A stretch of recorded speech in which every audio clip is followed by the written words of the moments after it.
There was a pressure, but we also kind of like that pressure. So I think that shaped us how we think, and we had to make sure that everything in the testnet, when it goes to mainnet, shouldn't break, because there's a lot of stuff hanging on that. Yeah. Server breakdown occurs on their behalf. You get cheated out of your money, or whatever reasons, you get looted out. So it's not in your hands anymore. Yes. In Web3, the owners, like the power, the control is in your hands. Yes. Like, only thing you have to keep in mind, if you are using the Total wallet, don't lose your private keys. I always try to think what new can be made that would have this greater impact in the future. OpenAI is the one now. Okay, like anything they shout will become like the new cool thing tomorrow. Right? Yeah. So distribution is the game.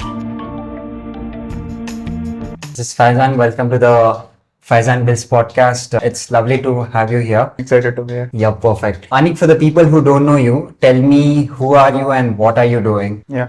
So I'm Anik Ghosh, and I am the CEO and the co-founder at Metaborong Technologies. So let me tell you about what Metaborong does. It's essentially an Web3 and AI development agency. We are in this space. We started our core competencies in Web3. We started with Web3 way back in 2022. When it was a very nominal thing, almost at the beginning of the wave of Web3. Yeah, that's how we came to be. Interesting. So like what are you doing? Like what's your background from? Yeah. So I am actually a BTech in mechanical engineering, and I have studied in IST Shipwood.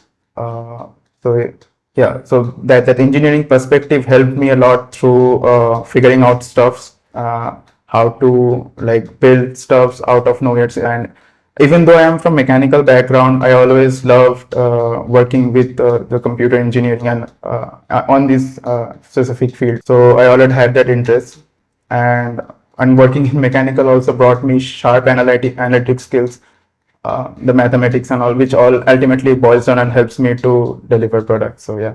Lovely, interesting. Anik, want to understand what does Metaborong does ultimately, and what's your role in that? And yeah.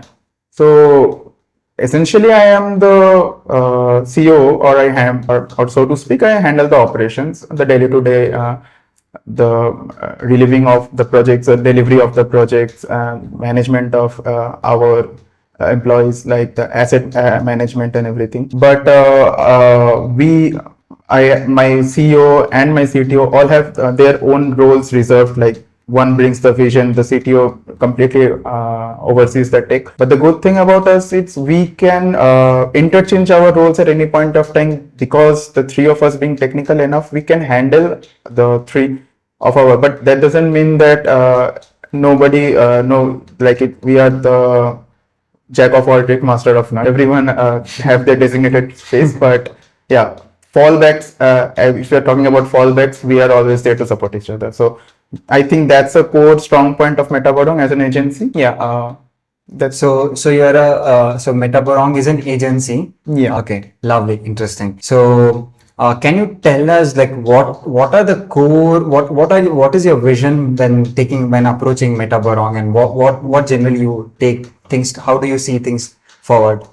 Right. Okay. So just let me talk a little bit about the initiation, how it came to be. So the three of our co-founders, we were colleagues and friends before opening Metaborong. And from that time we had a vision to build something for ourselves. It's not only about the financials, it's always about trying and achieving to build something that we like, maybe for others, maybe for us, but there's always an enjoyment in building stuff. So that's why that was the early vision, how Metaborong started. As I mentioned earlier, also in 2022 we established this company, and at that time only there were a lot of jargons throwing around in Web3 space, but we tried to filter all that, and from that time only we tried to figure out what was essential or will be long lasting in the upcoming days. So we at that point instead of if client requirements came about NFT marketplaces or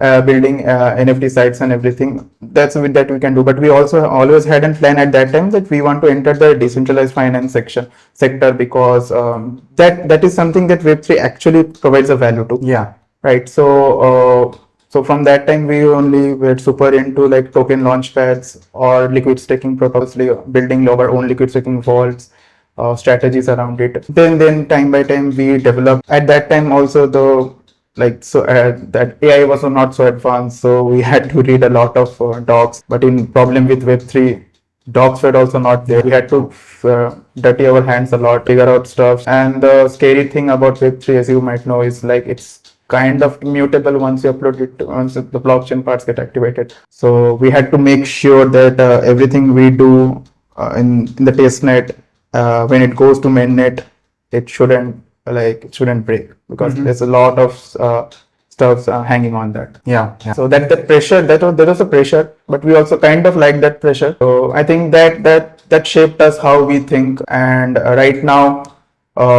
we and that ability to spot that pattern where the future's gonna go, I think ultimately told us like when and where to shift to AI space also, which we have started properly. So right now, Metaborong is a two-part agency, you may say. One handles the Web3 development completely, one handles the AI part handling. Then again, we have that beautiful cross-section between an AI Web3 space. Where one good example of it is how we can leverage X402 payments gateway. So an AI agent can, on your behalf, can do the payments. Like I'll give you an example, a small example. Like if you tell if you tell an AI agent to bring me search this specialized list for me, and they will hit 50 type of APIs, and some of the APIs may be like paid APIs. So like the agent will come to you every time and tell like insert your credit card number 50 times, right? So they need to able to pay for themselves. Like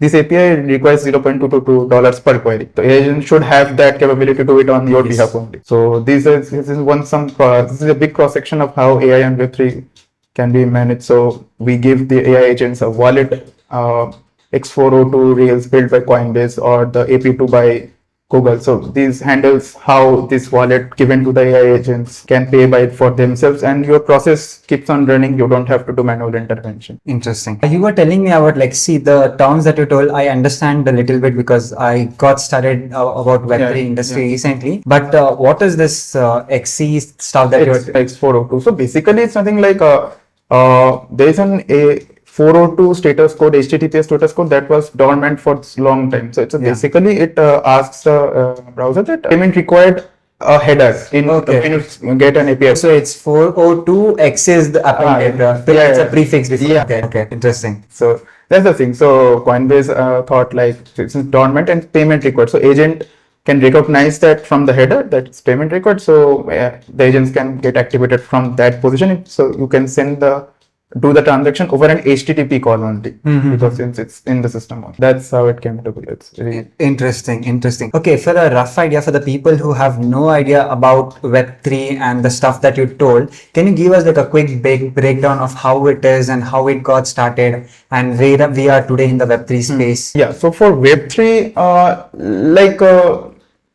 how Web 1.0 or Web 2.0 came into being, because at the time of the thing, you see, it required maybe in terms of Web 2, it required you to have that connection between networks, like everyone in the world needs to be connected and things like that. Web 3 came to that we already have that networking and connections. Web 3 required an additional cause of security and transparency. So that's how Web3 came to being. So when you, so basically it's nothing, it's the Web2 and added advantage of using blockchains and the transaction. Everything in Web3 is a transaction. You can relate it to a transaction. So basically, whatever you do, it can be tracked. So in that way, it maintains a clear transparency of everything that is been done, because everything is a transaction. And then it's immutable. How the core blockchain works, like if I try to explain that, it would be long, but like the blockchain, whatever data you upload to it, like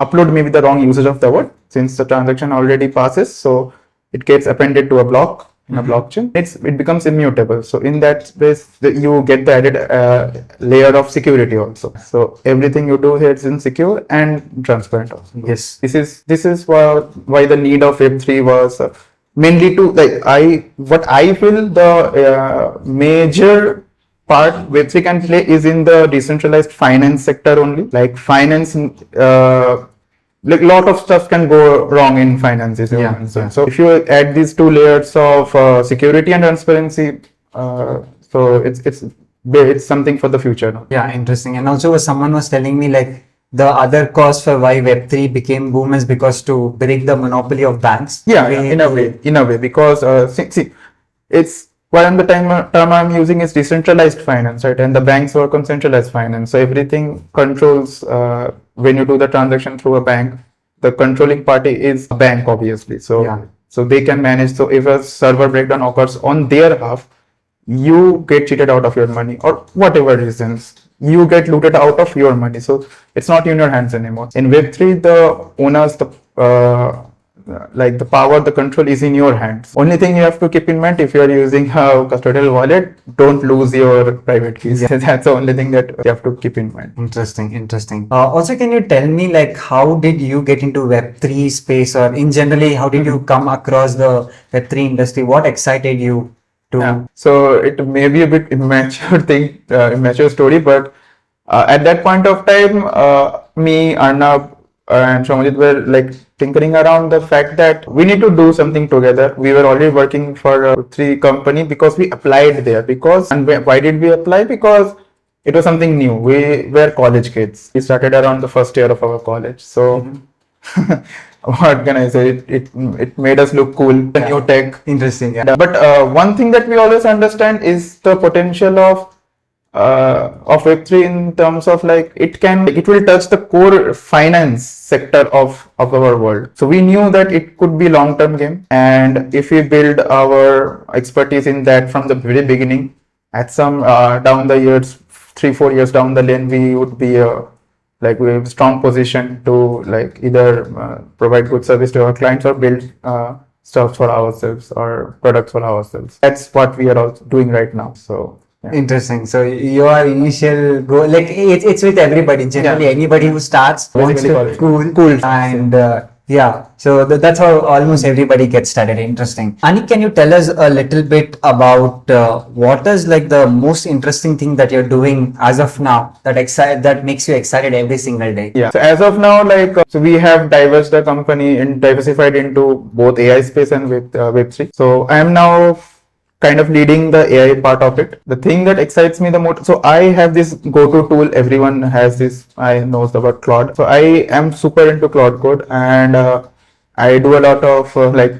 There's a term called Claude maxing, how you manage your tokens and everything. I have gone to research depths about that. So every day there is a treasure trove. Like treasure trove in sense of new information coming through Twitter and Reddit. So I read about articles or read about people they're building this thing or that thing that can be long term, that can like very useful. I read that stuff. I think something I can build off my own version of it, better version of it.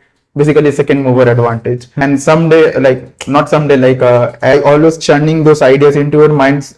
You also sometimes get an original idea, and you started building that. So this is very interesting for me. I'll give you an example. Like if you know about it, Twitter, like Andrej Karpathy once tweeted about an LLM Obsidian wiki. So basically, it's not to replace the RAG. You do this all the stuff you manage in an Obsidian file and connect Cloud Code to it. And he's the father of vibe coding and he's the father of ML. So no, so he actually perfected it.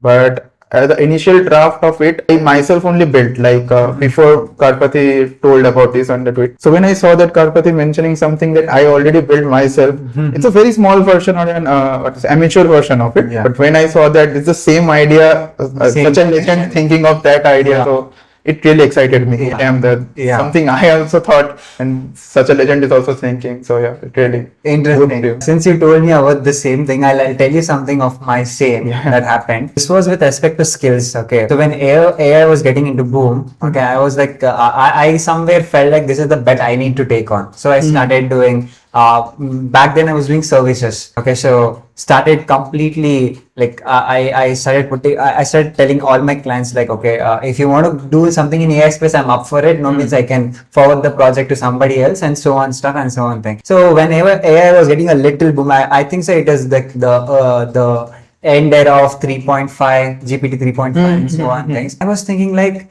there should be a way to specialize these agents. Okay, and I still remember I took my PC, I made an MD file. I wrote everything like how the AI should behave, and I was not getting a thing. Like I was thinking in the direction of skills, and later I think 6 months down the line I realized like, skills are getting Now everything can be built with skills. Like skills is the most important part. Yeah. You don't have to. The same way I was also very much excited. Like okay, at least some good. How did you get the idea to that MD file will be the most optimized? No, like the general goal was like I am more into abstraction. Whatever I do code, I make sure that it should be like a good abstraction. Yeah. Chatsin is my inspiration, go-to inspiration for that, because they have come to a very perfect abstraction, not like too much like how MIUI did, like too much abstraction, neither like too much of cluttered of the code. So I always used to think there should be some between place where even the AI should understand and even the human should understand. So MD was something that I was working from a long back, because I was running a UI library called as Unicorn Space UI, okay, after a company name. So I was running that UI library and I had built everything like the whole code base was written on MD files only. So that's where my mindset towards MD had become better, and this is where I was thinking, okay, we can do something. And So that the feeling that you get when you see like your stuff is also being, it's a good thing. Yeah, it's really important. It actually that's the thing that keeps you going, right? Like that interests the hell out of you. Like, yes, I'm doing something relevant, because if the market, if the future is also thinking in this way, then maybe I'm not on the wrong path. So that's really. I'll tell you one more interesting story. I think I got this same feeling twice. The second feeling was on I think April 24, this last April 24. So I'll tell you what happened. Do you know that OpenAI released their 1.5 real-time 1.5 API that got very viral because of its interactivity, where the real-time model can also interact with a browser. Okay, I did the same thing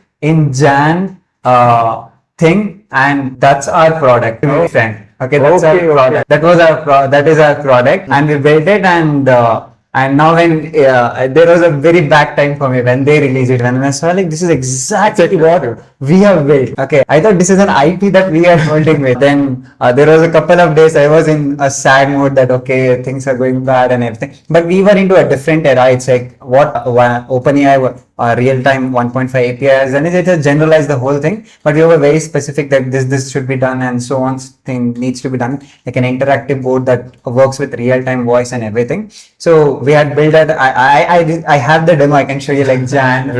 We have been to colleges and everything. We were demoing all these things and so on stuff. So this was like the moment that made me feel, yeah, I'm doing something. But okay, what's your lesson with this thing? One thing you told that it gave you a validation that you are in the right path. What are your other lessons that you have picked from this? So other lessons I would say, like, it's a constantly evolving space in AI. So, and the limit is only a good quote from you only. So the bottleneck is only our thinking. Yeah. So I always try to think what new can be made that would have this greater impact in the future or now. And when I see this, our few of our ideas getting validated, and every person has this n number of ideas that they don't venture because they fear that will it be a waste of time or resource. Right now, after this so much advent of AI and tools at your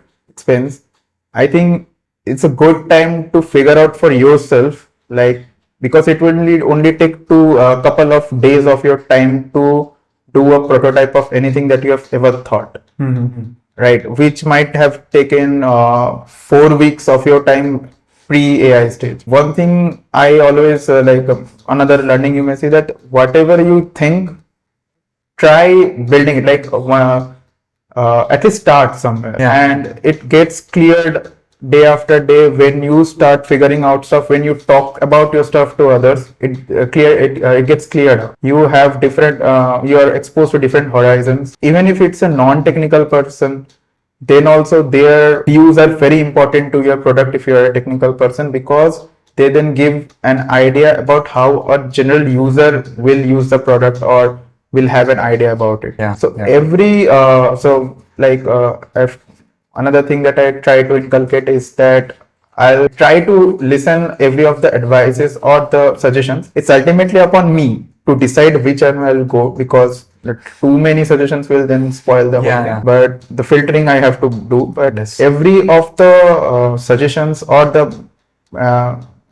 what to say, the ideas that others give, I think most of the time it hits the mark. It leads you to product discovery only, like this could have been made better, or maybe this person was using similar kind of tool for other purpose and they find something missing from there which I can inculcate in my product. Yes. So this is a very important learning that I Interesting. I have a like a different approach. Maybe that's like the crux of what I'm doing currently. I for me these kind of things, what these kind of incidents when this happened, like I tell this is like an aha kind of moment for me, generally. But when these things happened, what my brain told me, the lessons were a little different. It was like, Faizan, it's not, this is the world today. It's like you made the product already, but you are still not as successful as this thing, because you are not in a position to, that if you shout, it's like the loudest one who, the one who can make the loudest sound, Yeah. people will hear them. And OpenAI is the one now. Okay. Like anything they shout will become like the new cool thing tomorrow. Right? So distribution is the game. Once you can figure out the distribution, I think anything less cooler also you can build. Like for example, tomorrow Karpati comes and he tells like something else. Let's just say it is rubbish, but still it is Hear nice. it. And a lot of people are very neutral and optimistic about media. So it's like they take it as a source of truth. Yeah. Let's just say tomorrow Karpati comes and tells us, for no reason tells us like RAG is bad or MCP is bad or AI is bad to loss. Everybody will at least start thinking in that direction, and some people will completely agree. So I personally believe that distribution is the game. Once we can figure out the distribution right, maybe you can change the rules at all. You can change the rules. Generally, you can rewrite the rules and you can override the rules and everything. That's the bet I took with respect to content. So, because whatever products I applied to YC twice for something very cool, like better in the market and everything, and it was a good product and everything. The only reason I felt like I failed was in the traction and distribution. So maybe if we figure out our distribution right, things will start making sense. Yeah. Okay. Yeah. So what I wanted to generally tell about distribution stuff is like, basically it's like I personally believe that there is a quote, right? Only the crying baby gets the milk. Yeah. Okay. So I think it's the same way with respect to distribution, what we have realized, because we built a couple of products. I am a perfectionist. Okay. I care about small details and everything. So when I build software, I make sure like from starting till the end, like inside the code base as well as what I am showing to the user, everything, the user flow and everything should be good. So I used to build products that are like, I felt like, okay, this can be like the Fortune 500 kind of standards. But why am I having almost zero customers? Okay, why there is no users? And when I search my competitors, they have WordPress websites and ranking. Okay, so I'm like, why? What's wrong with me? And so on. That's what convinced me. Like distribution is the other side of it. Whatever you do, even let's just say you get a better thought than Andrew Karpate, you will be silenced because your voice is not loud enough. And when I tell not loud enough, not that actually mean by loud enough, it means like you don't have enough audience on the internet that will listen to your opinion and will consider it compared to the incumbent who is there on the market. Right. Yeah. It's actually same for Metaborong also. We have a lot of products built in-house that we are not able to launch like in a full distribution mode, because two things. Because one, since we are majorly in service space till now, so we the time gets allotted there a lot, because you have to serve the clients, right? Yes. Their requirements and all. And secondly is that as I mentioned, like the crying baby gets the milk. We don't we don't have that. First of all, the time, and secondly, we couldn't figure out the time, and secondly, the ways, the perfect way to get into the distribution space. And that's why we have I'll not say shelved, but lot of our products are like they're ready to go out in the market, but we couldn't launch them because of this. Maybe few of our products we entered into hackathons, won first prize. One example is that we built as a product called meme stakes, basically liquid staking protocol, but for meme tokens. So they meme tokens, already everything is hype. But if you use our product, so that gets an additional advantage of the dynamics of the vaults works in such a way that when you stake your meme coins also, it get an additional value to it. So that's a good idea. We won 2 hackathons, one at Nero Blockchains, one at another called Akindo, got grants from there. But then while making it a full-fledged product, the time factor came in, and then we lost the zeal because the other space, these both of these spaces, Web3 and AI, are too fast, right? If you get stuck in one of the genre of it, you get stuck entirely. So we have to like always reiterate with our so the clients that also came had different requirements. Yes. So we have to always switch our context also. So that's a reason, like essentially Metaborong wants to be a product company only, and for that the traction and for the treasury, we need to be a service-based company initially because we are fully bootstrapped. Yeah. Right? So in that regard only we are actually, or like we couldn't we are not being able to launch our products, but very very soon we will meet that, because we are at a stage like when we are comfortable that we have a runway of this many months, we could take the risks. We'll like fully go into product launch mode. And with this advent of AI and using agents, it becomes very easy for us also to ship out products. So once we figure out the marketing aspect of it also, like how to, I think we are kind of making the team lean already, because we ourselves, the core members, have those ideas. And right now I'm thinking like with AI, using these AI agents and agentic workflows, too many persons, if you like inculcate in the team, there are too many thoughts and too many distractions can come. Yeah. When you are focused on your idea and you have these so many tools at your at your expense, I think that's the future way ahead. Yeah. So I mean, obviously having lean teams, too many brains gets the whole idea diluted. right. And lot of processes come in between, like Yes. daily meetings and all, like too many structures, too many processes. These are important. These are always important for a for a big company, the structured, established company. But if you venture into the AI agency space right now, I think lean teams are the things to go for future. Yes. Interesting. If you see the pattern, everybody who wants to get into products or have built some products, you can see a similar pattern, because speaking with a lot of people, even personally with me, so it's like you start a service-based thing, okay, because you want to stay bootstrapped, and ultimately you build a runway and you try to push yourself handling the client as well as building something. And when you have that confidence, okay, this is something that is built, you see some validation and external validation, that is evidence around the product, you slowly transition towards it. Now I can get full guns blazing on this particular product. Yes. Interesting. Okay. Since you're in a service-based this thing, and I was there, we can talk about some cool stuff around that. Starting with people, because a lot of time for let's just say somebody starting, just got off of college or want to transition something or want to start their own agency in Web3 space, Web2 space, or AI. The biggest concern they'll have is like client outreach, that is like finding out the client. I think that's the hardest part. And now the Claude coming into the picture, AI coming into the picture, I think that has become even more harder. And everybody tells like I can do anything. So how do you approach in maybe let's just say in 2026, how do you do that? Right. So like in a way, how can I mention, using all of these agentic AI stuffs, and after this coming of all this, sorry, can I take a small break? Sorry, I couldn't get your question actually. Okay, no, not an issue. I just want to understand like how do you be client reach out? Okay. How do you find clients? Because now I can build anything with AI. So I'll just tell about my process, like what we did in Metabor. Sorry, how you did and how you are doing. Yeah.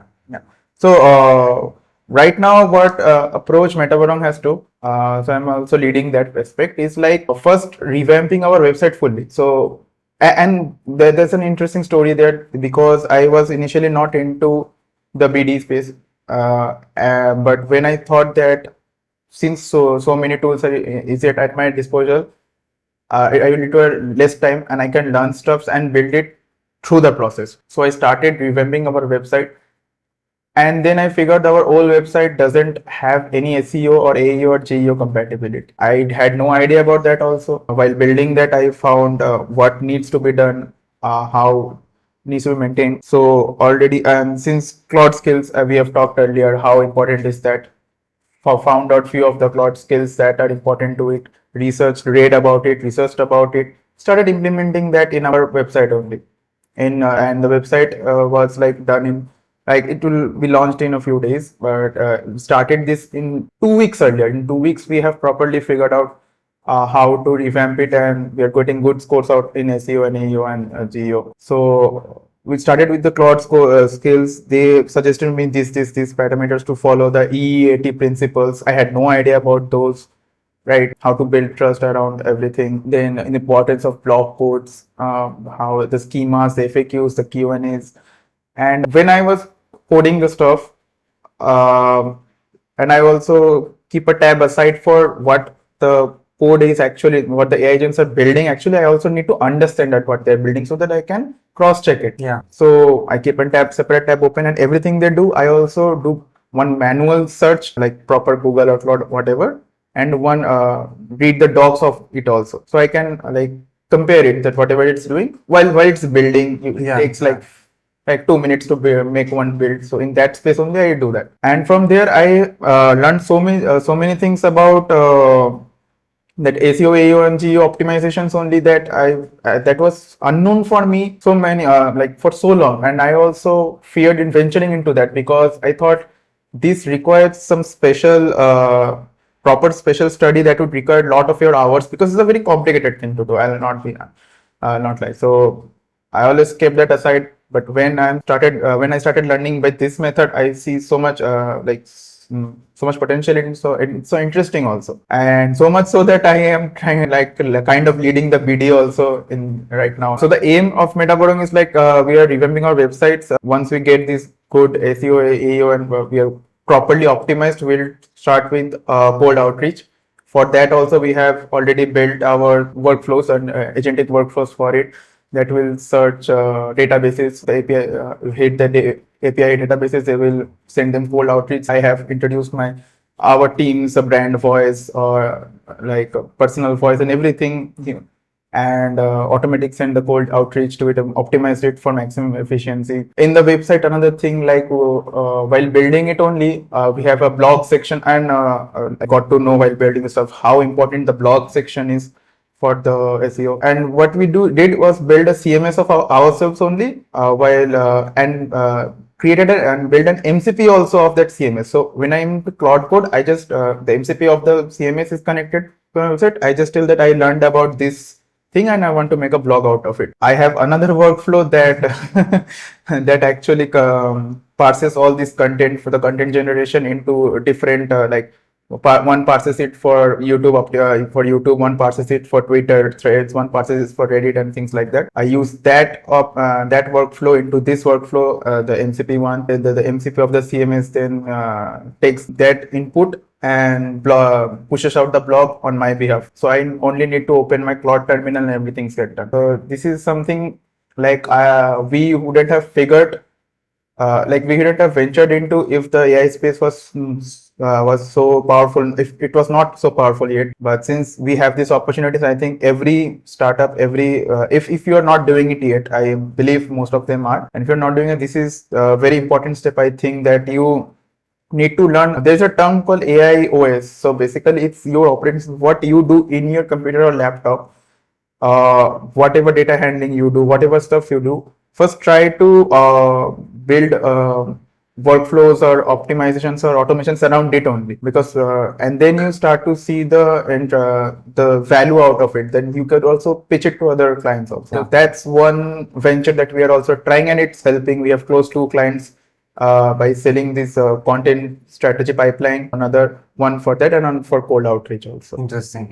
Okay, lovely. Also, just share me the same thoughts. Okay, just remove this stuff. Like, share me like the step-by-step one. Let's just say if I just want to understand. Let's just say I want to start an agency. Okay, I am fresh. I just have Cloud Code with me. I can now do. How do I go? Is it like, should I do cold reach out, or should I go to events, or what exactly like is your strategy to reach out to people to get them converted to as your clients? Like I want to also understand that thing. So, like, what I'm trying to say is from my understanding. Okay, it may or may not be correct, but it's my approach. So, if I have nothing but cloud coded, first I need to get a hold of an idea first. Maybe it could be an original idea, or you could have a second mover advantage and existing thing. You could like build your or something on top of it. Okay, so when you tell idea, what do you mean? Because we are getting into services, right? We are building an agency. Yeah. Now you're telling idea in terms of like I'll build products in this space, or how is it? Yeah. Basically, if you're talking about particularly how to build an agency of yourself,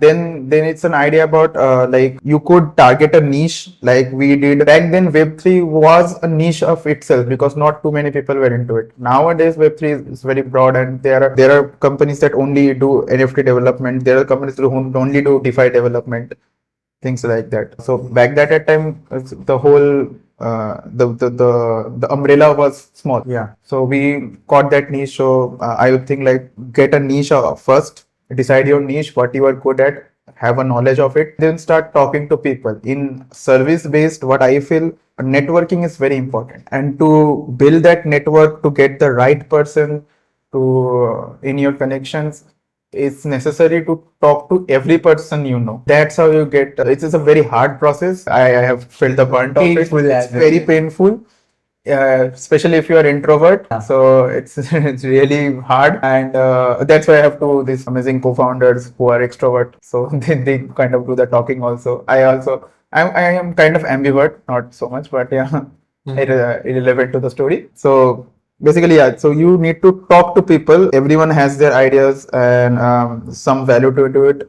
Validate it in yourself. There are so many things that you could do to validate it yourself. Like what I find is that Twitter and Reddit are the very good two source of validating your idea or whatever you are trying to build, even if it's a service-based company. So go for r/entrepreneurship or in Reddit or r/services or anything. See what type of problem statements are being uploaded there. If you could build something around that. For Twitter, follow those personalities that are like commanding space in that aspect.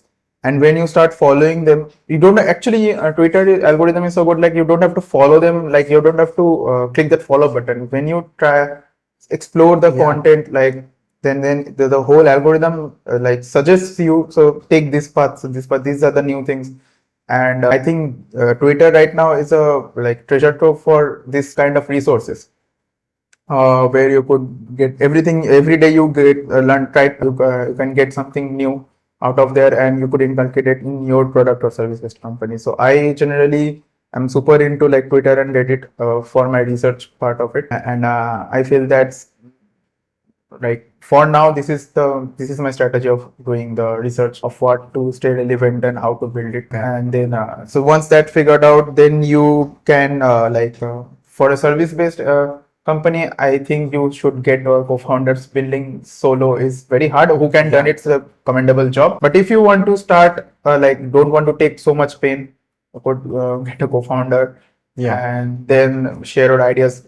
Make sure they are on page with your ideas, your visions and mission. And then like right now, as I mentioned earlier, also the lean teams are the future. You have to be it's ideal to have to be very very good with handling AI agents. You have to, if you have the knowledge, you don't need super coding knowledge, like the basics. You don't not the basics, not deep dive into every topic, but if you have an understanding, not even surface level, a little bit more than surface knowledge, I think you could build amazing tech around it. Yeah. So that's the thing. That's a few takeaways. You were telling me about the thing that is like proper networking. Now, when you tell proper networking, what do you mean by that? Like for us, like we have these two modes. One, we go out to events. We have traveled far and wide. We visited WebEx in Japan. We visited Tokens 2049 in Singapore. NFC conferences in Portugal. So when we go to those expos or those events, the aim is to like understand first. Don't understand what's the need of this space. And these are the spaces I mentioned are all initially are of Web3 events. Not, Yeah, I'm not yeah. talking about AI as of now. Uh, so when we go there, generally we don't pitch directly that what we are. We try to learn, and it can only work if you are honest about it. Like you generally want to learn what's in the build right now, what everyone others are thinking of building or your ideas. If then we see that if we could provide some value, we provide the value, and then we approach like this is what Metaborong does. So if you could if you think that we could be a great partner, let's connect, and then we connect and share our ideas, and then how we get our clients. So majority of our clients is from these referrals or these events only. When you visit, we find one. So yeah, so by proper networking, another aspect of this proper networking is that even if a lead is a hot or cold one, you should, I feel, one of your team should always maintain a constant communication. You don't bug your clients or potential leads. You have a communication around how, like, what are they building now. You could check out their profiles in LinkedIn or somehow if they have advanced stage of development. If you see there's an opportunity that we can help somewhere, then come with that. Other than irrespective of that, like talking with them, understanding their pain points. It's not always what I have found. It's that you don't need to do aggressively pitch your startup every time. Sometimes just, and we do that. We sometimes just help out of, like, because we say potential, we help them like in terms of consultancy fee of course. Like this is what we think could be built that helps. Down the lane, long time, I see these values of us gets compounded because Yeah. either they will only apply for get like take our services, or they will then refer somebody. Interesting. Yeah. Yeah. I mean, the side that you told about the second side, that is not to my learning from this was like if you have a client or something, potential client, stay in a constant touch with that. Yeah. I think that's most important in services, because we humans tend to work on feedback. Yeah. It's like we need that certainty every time. For example, Yeah. if I say I'll do you something, you for a period of time, you need to be hearing that, okay, Faizan is going to do this for you, Faizan is going to do this for you, and that clarity is what will help them to build that trust and will sustain for a long thing. And the other thing that you told with respect to like working with these clients is like what do we say, like when you go to event, don't hard sell them. Yeah. I think as you told, like if you genuinely want to help, okay, this will become, see, after a time, I think people can make out. Okay, people can make out that he's trying to hard sell me or is he genuinely trying to help me out. Yeah. And if when people because people want to make first connection and then do business, Exactly. right? So that will push them to do like, okay, this guy is maybe worth, maybe not, maybe I don't know whether I'll give him business, but maybe he can be my good friend. Exactly. Okay? Exactly. We can And maybe a lot of business start from there. So just 5 minutes of your honest time conversing with them will, like, once they get to know you as a person, I think there are higher chances you can convert the lead into an actual client. Yes. If you start go all guns blazing about your product or your service from the get go without hearing their problems, if at all they need your service or not, then it's of no use. It's like a mosquito buzzing in your ears. You just need to sweat it out. Yeah, So, yeah. it sounds like brute forcing. Yeah, basically. brute forcing. And initially, like, we thought this is a strategy of doing the work. But if you think like that, then also it's not gonna work. You have to be very honest about it. Yeah. You should have that empathy. Empathy is very important in this kind of direct meetings. That you are willing to learn from them, you're willing to hear out their problems, and then if you have ideas, you suggest them. Yes, interesting. This is a very interesting part. Now let's come back to the, like you told us, like how to acquire clients or clients in this case. So also one more thing, like a lot of people get confused. There is difference between customers and clients. Okay, can you share me your thoughts on that? This is usually I learned. Okay, I'll just share this with you. Yeah. I learned this. So what happens is when I started migrating from the services to the product.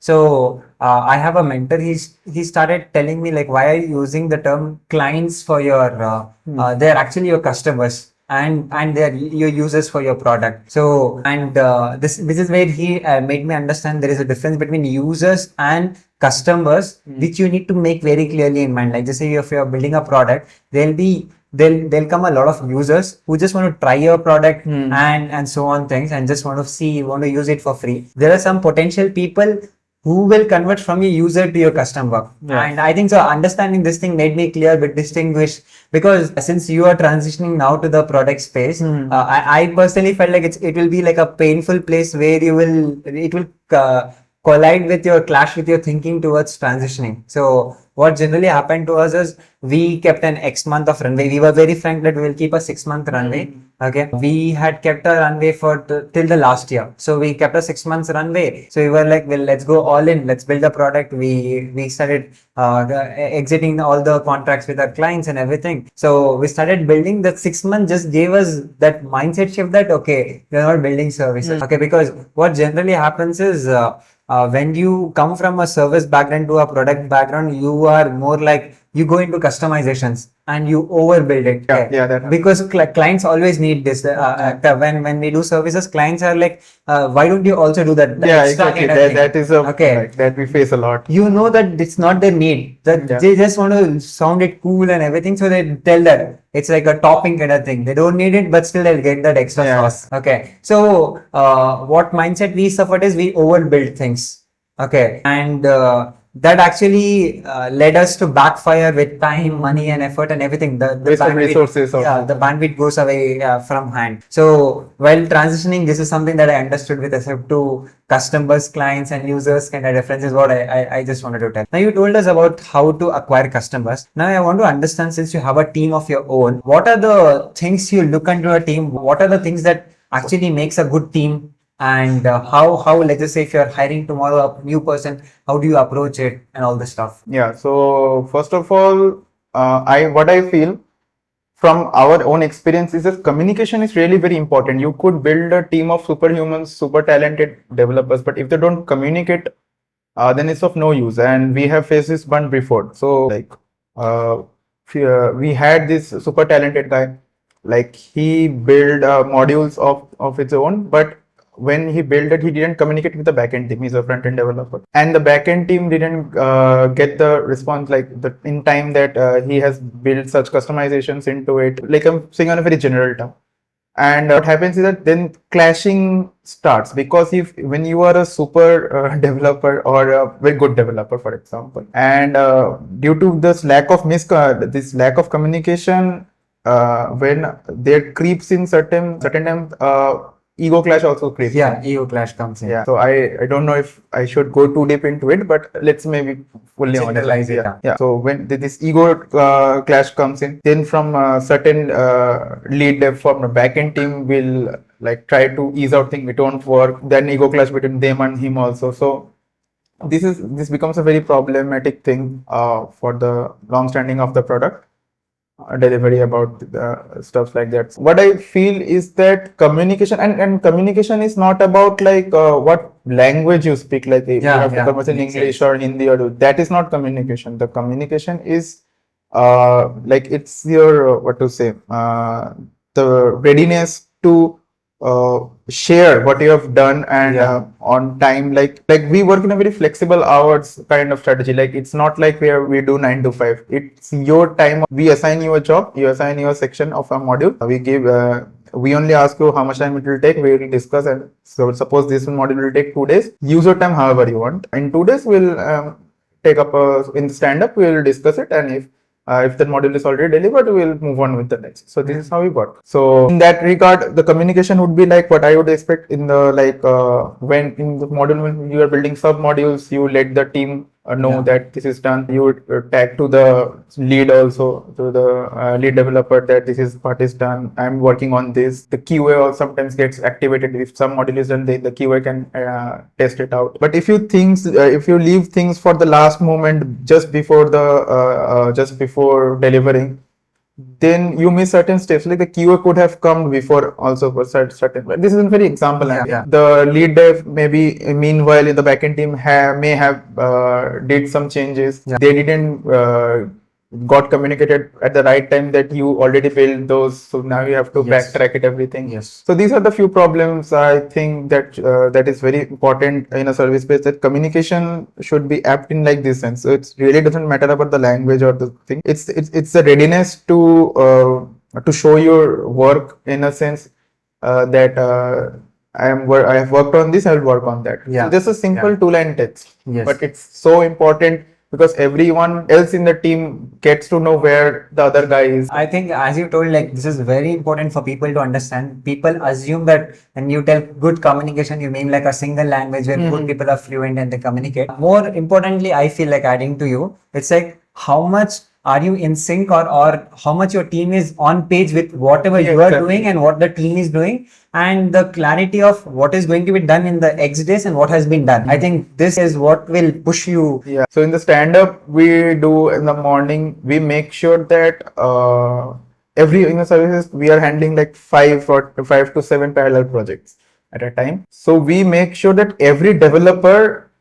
hears or learns about every of the projects that's working. So we totally discuss those 5 to 7 projects. It might take a bit long for the stand up, but I believe that every day some small learnings that one project has gone, everyone should know it. So everyone is on the same page. Even if you are not on the team, suppose a developer then needs an emergency leave for some days. So the other developer working on our other project, maybe work is light somewhere, so he or she can shift it here. Makes sense. This is interesting concept, because I was thinking like being in sync with the whole team, like other projects also that is going. I thought the one benefit is just you will learn, but more importantly, tomorrow if something goes here and there, you have people who are sync with what is going on in the project, and you can easily plug them. And I don't expect you to just you are from different project. I don't expect you to totally replace them, like exactly match 100% efficiency, but if a certain developer is out for like 3 weeks, medical emergency, it might happen, whatever. The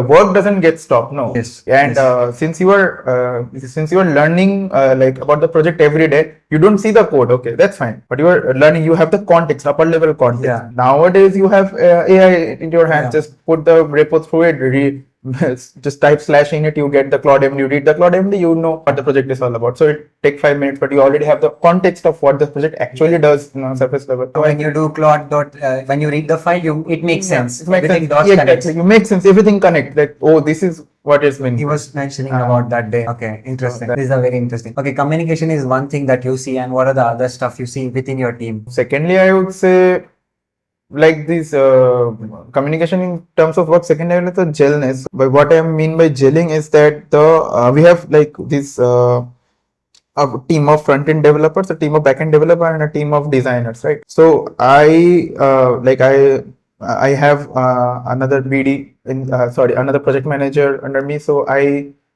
when he's handling 2 or 3 of the projects at a single time, so I tell him that specifically the design team and the front-end team should always work in tandem. In a way, suppose a project comes. So if a project comes and it is from the client side, the design is also not gets delivered at the beginning. Like we have to only build from scratch. So the first job would not. I'll say the first job is not for the designers to start the designing the things. First, let a meeting the design lead and the front-end developer lead should decide the data structures, the data mapping of what should be there. And then when you discuss that, build a flow out of it, flowchart in format or high-level architecture of whatever architecture out of it. Rope in the CTO or rope in the project lead into that, validate the architecture. Once that gets totally locked in, then you start with the design. So you see the design team and the front end team are in tandem from beforehand only, before the initiation of the project. So after that phase, the designers start, and at that time only I also say this may be kind of out of the box or not general, but I generally say my front end need to be the QA of the designs rather than an actual QA, because ultimately the front end the designs will gets translated into the front end. That's the first joining step. So when this step may not be occur for every other startup. We faced problems in this regard, so that's why I introduced this step, and it has benefited us. No, this is completely what you tell is completely makes sense, because it's like we have this common memes also in the era of front-end developers and designers.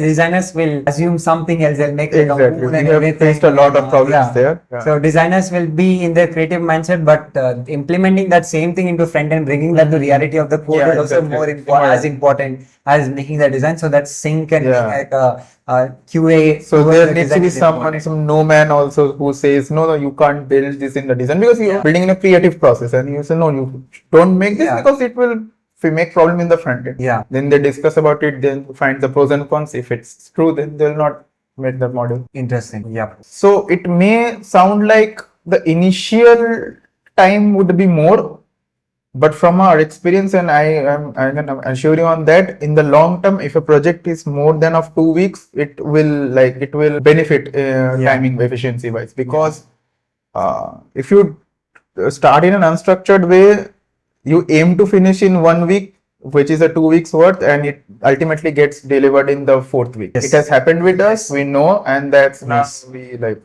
Have been there, and I think for a lot of people who who deal with projects on like a monthly basis with requirements and they deal with client, even me personally, it's like I want to add a point that you feel like planning is a work, when you the moment you think like planning is a work and it can be eliminated, you are actually what do we say, dragging a timeline. Yeah, exactly. Because initially you're doing is assumptions now. Okay, and with that assumptions nobody will be in sync, and the moment you start development you will feel like I should have thought of this, and that will actually drag it. So planning is a counterproductive advice a lot of people take.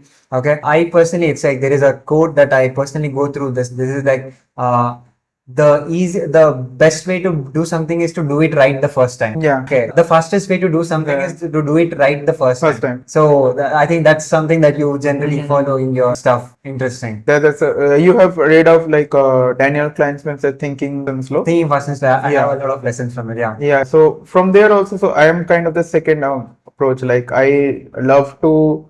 There are two ways to approach any work. Like go all guns blazing, figure out middle way of it, and deliver it. That works for some people. I am generally.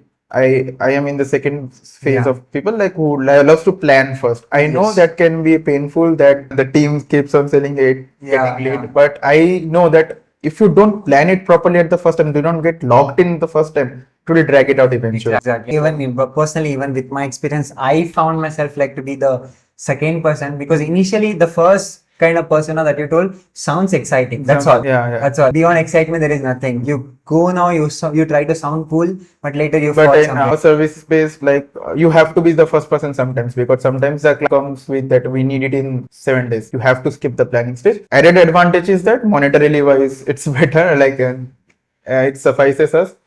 But you have to work a bit harder. But yeah, so it's like what I'm trying to say is that not every project will be of the same kind. Sometimes these type of projects will also come and you accept it. Yeah. Okay. So communication was the first thing, and second thing is being flexible and gelling with the whole process, and the team is also important. And what else do you see? Are there any red flags that you see within a team? Let's just say if you're hiring a person, okay, what are the red flags you see in them that makes them feel like this is not a person that fits my team? Yeah. See, so one red flag that I will like not red, but one thing I don't like is is that you should have your ideas. You should communicate that properly. But sometimes you overstep the line like by being too much rigid. Suppose, for example, you haven't domain knowledge or domain expertise in certain fields. For example, a front-end developer. But some few of the decisions were taken from the management because they talk with the client. But as a front-end developer, if you keep on fighting that changes because you think that this is not an ideal way to do the work, you may be right.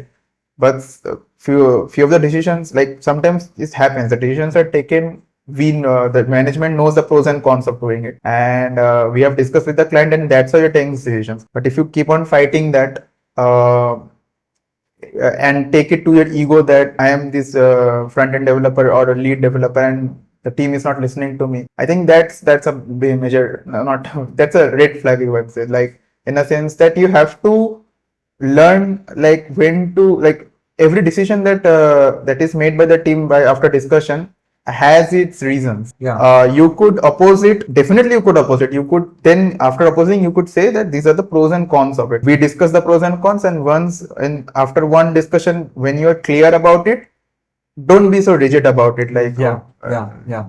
No, it's actually what you're telling is very important in order to thrive in life. This is also a thing that a lot of times when you go when you go to an external environment, you don't have the control. A lot of people are control freak. They want like X thing to be done in X way and so on. They don't see the bigger picture context of how things are going. We learned the hard way. So when we were initially started with our services, we approached a furniture based business, and we told we are building this e-commerce thing and everything. So we didn't understand their proper requirements. I assumed that it should be something like Shopify. So we built something like a very cool, good version, and we go to them and they are like, what have you built? We didn't like it. I'm like, I'm giving my best. Okay, because I'm first design guy. Because everything, like, see, it's like you are telling this is the best laptop, but seeing its look. So first, it's the first impression that matters. So I am mostly on the design side. So we have built the best thing. Everything is working right. And when we show them, they're like, this is not what we expected.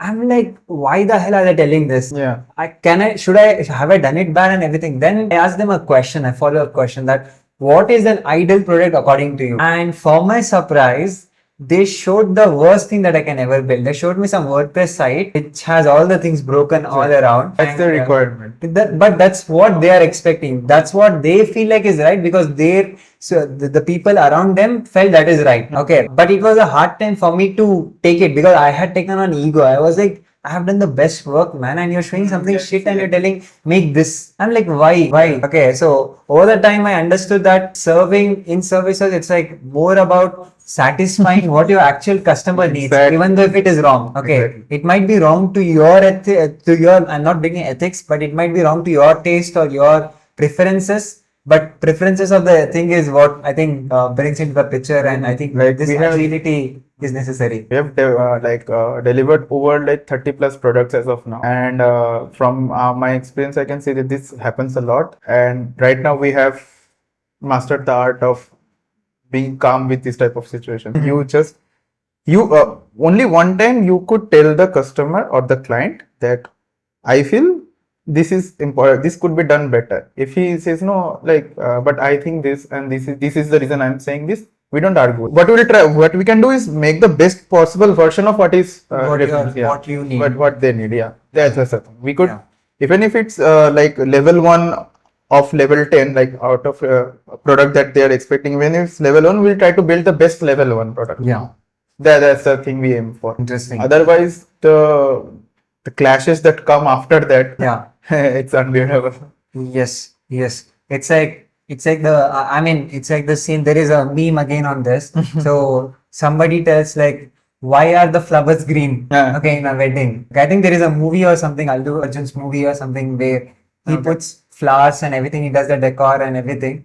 In some Alavantapuram, that movie. I think not that, Son of Satyamurthy. Oh, Son of Satyamurthy. Yeah. Something like that. So in that he does like the all the colorful flowers he puts. Then some stupid person comes and like, why are flowers colorful? I want green flowers. So he argues with him like, flowers won't be green, leaves will be green and everything. He's like, no, still arguing. So that gave me a kind of thing, like telling like, okay, a lot of time people will not have any taste. They'll think like whatever they think is right is right. Yeah. Okay. So jump in their shoes. Just tell them whatever they are doing is good. I think that's the way to go in services. That's a very key word you use, like jumping to their shoes. The client, when you master the art of that, thinking from the client's perspective, a lot of things becomes easier. Yes. Because we, as a development company, we think from developer's cap. So we think about optimization. We think about how could be built fast or how efficiently it could be built. But sometimes from a customer's perspective, it's not about how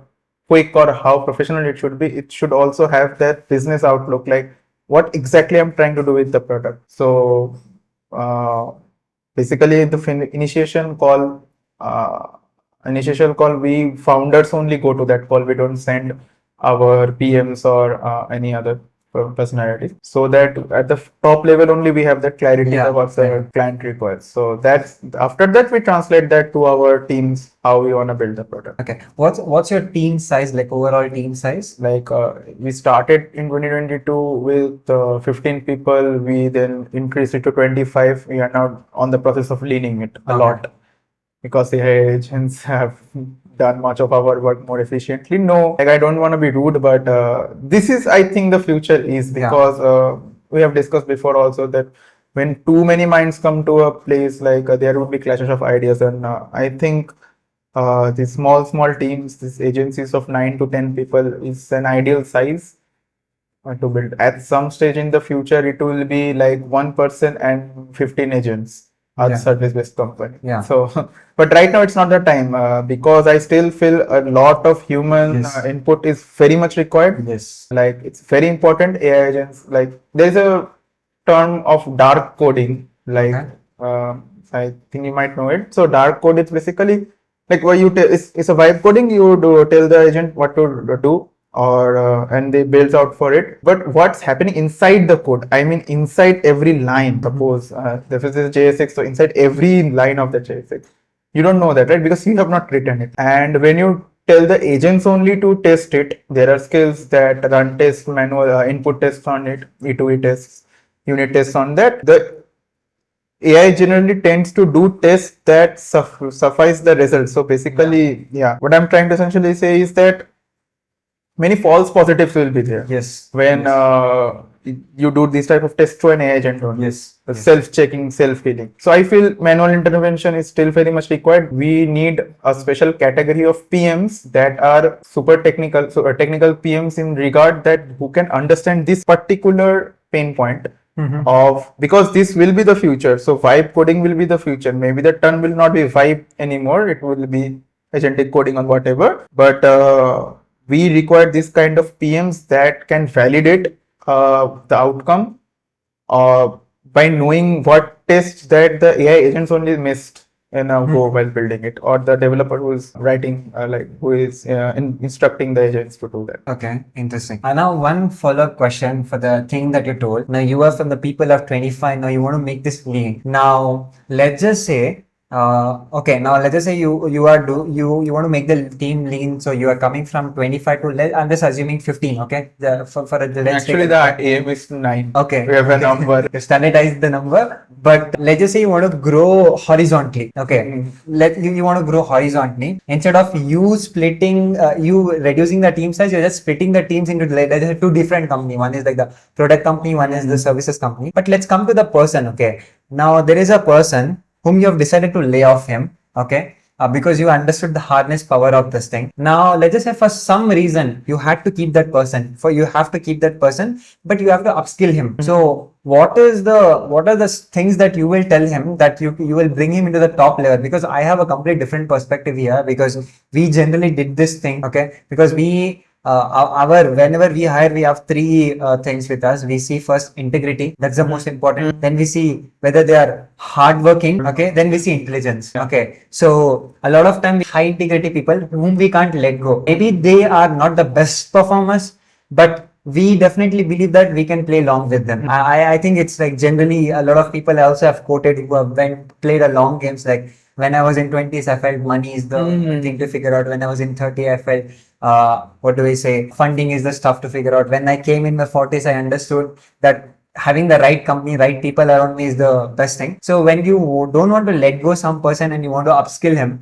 what are the set of mindsets and things you suggest him to cope up with so that he can become like an useful asset for you in order to grow horizontally? So in that cases, I generally pick the person. I try telling them to pick a genre of where I need you to upskill. So I don't expect you to upskill in every format. So once I say for them like this is the genre upskill, I share resources with them only, like from my learnings, because I'm super active on Twitter and Reddit, and also I get this resource all the time. I share with them. I do follow-ups, like weekly follow-ups on what you have learned or not, because this is an actual thing that has happened. Two of my persons, I'm not named, but needed, because they are highly integrated people, super loyal to the vision of our company. Like from the initial days they were there and they believed in Metaborong could be something. So really you don't want to let go of those people. They are hardworking. You really don't want to let go of those people. So when I need like upskilling from them, I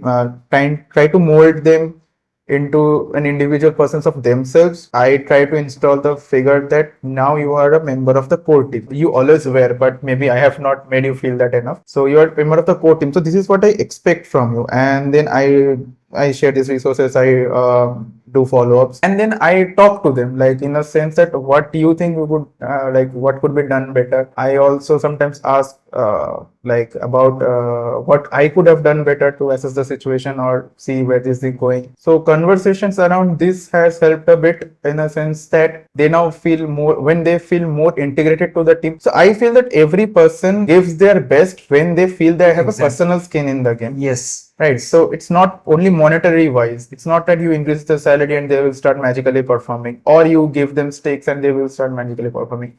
The skin in the game, so it's more deep than that. It's the fact that when you have an aim that, okay, this company will become successful or a unicorn, I will be on that podium with my whole team celebrating that. Because I have been from the first, I will be a key figure to the success. When you imagine that type of thing, then it's become deep for you. Then it becomes you have a skin in the game. Not equity is not. They're obviously part, because and I'll not be honest. I'll be very honest. Like it's a human nature, right? Incentivizing is required. Proper incentivization, even for us of founders. If you see that the startup is not profitable at all for more than 3 years, will we keep doing the same thing? No, because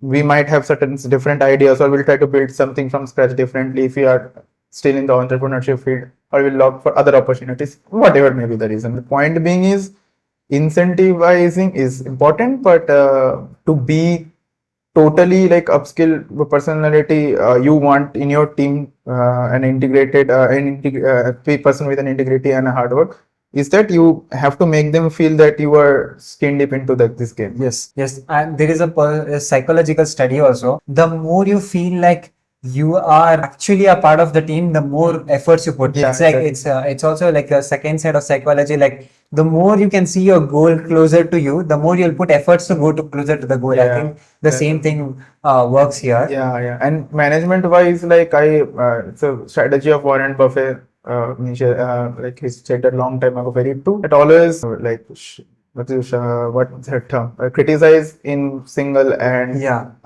like tell their good deeds in public. So Yeah. we try to follow the stand-ups when someone does good. We actively appreciate their hard works for them, and criticization when it's important. I need do it 1v1. So that way, I feel a lot of problems could have are avoided. And like in like many of my friends, where they work in different companies, heard of this toxic culture thing, like where sorry, the managers or someone goes all guns blazing in front of people, and for the other, for on a certain person in front of other people. So I feel that could have been easily. It's a very simple thing to not do. Yeah. So don't do it. If people will make mistakes, and you do need to correct it. Exactly.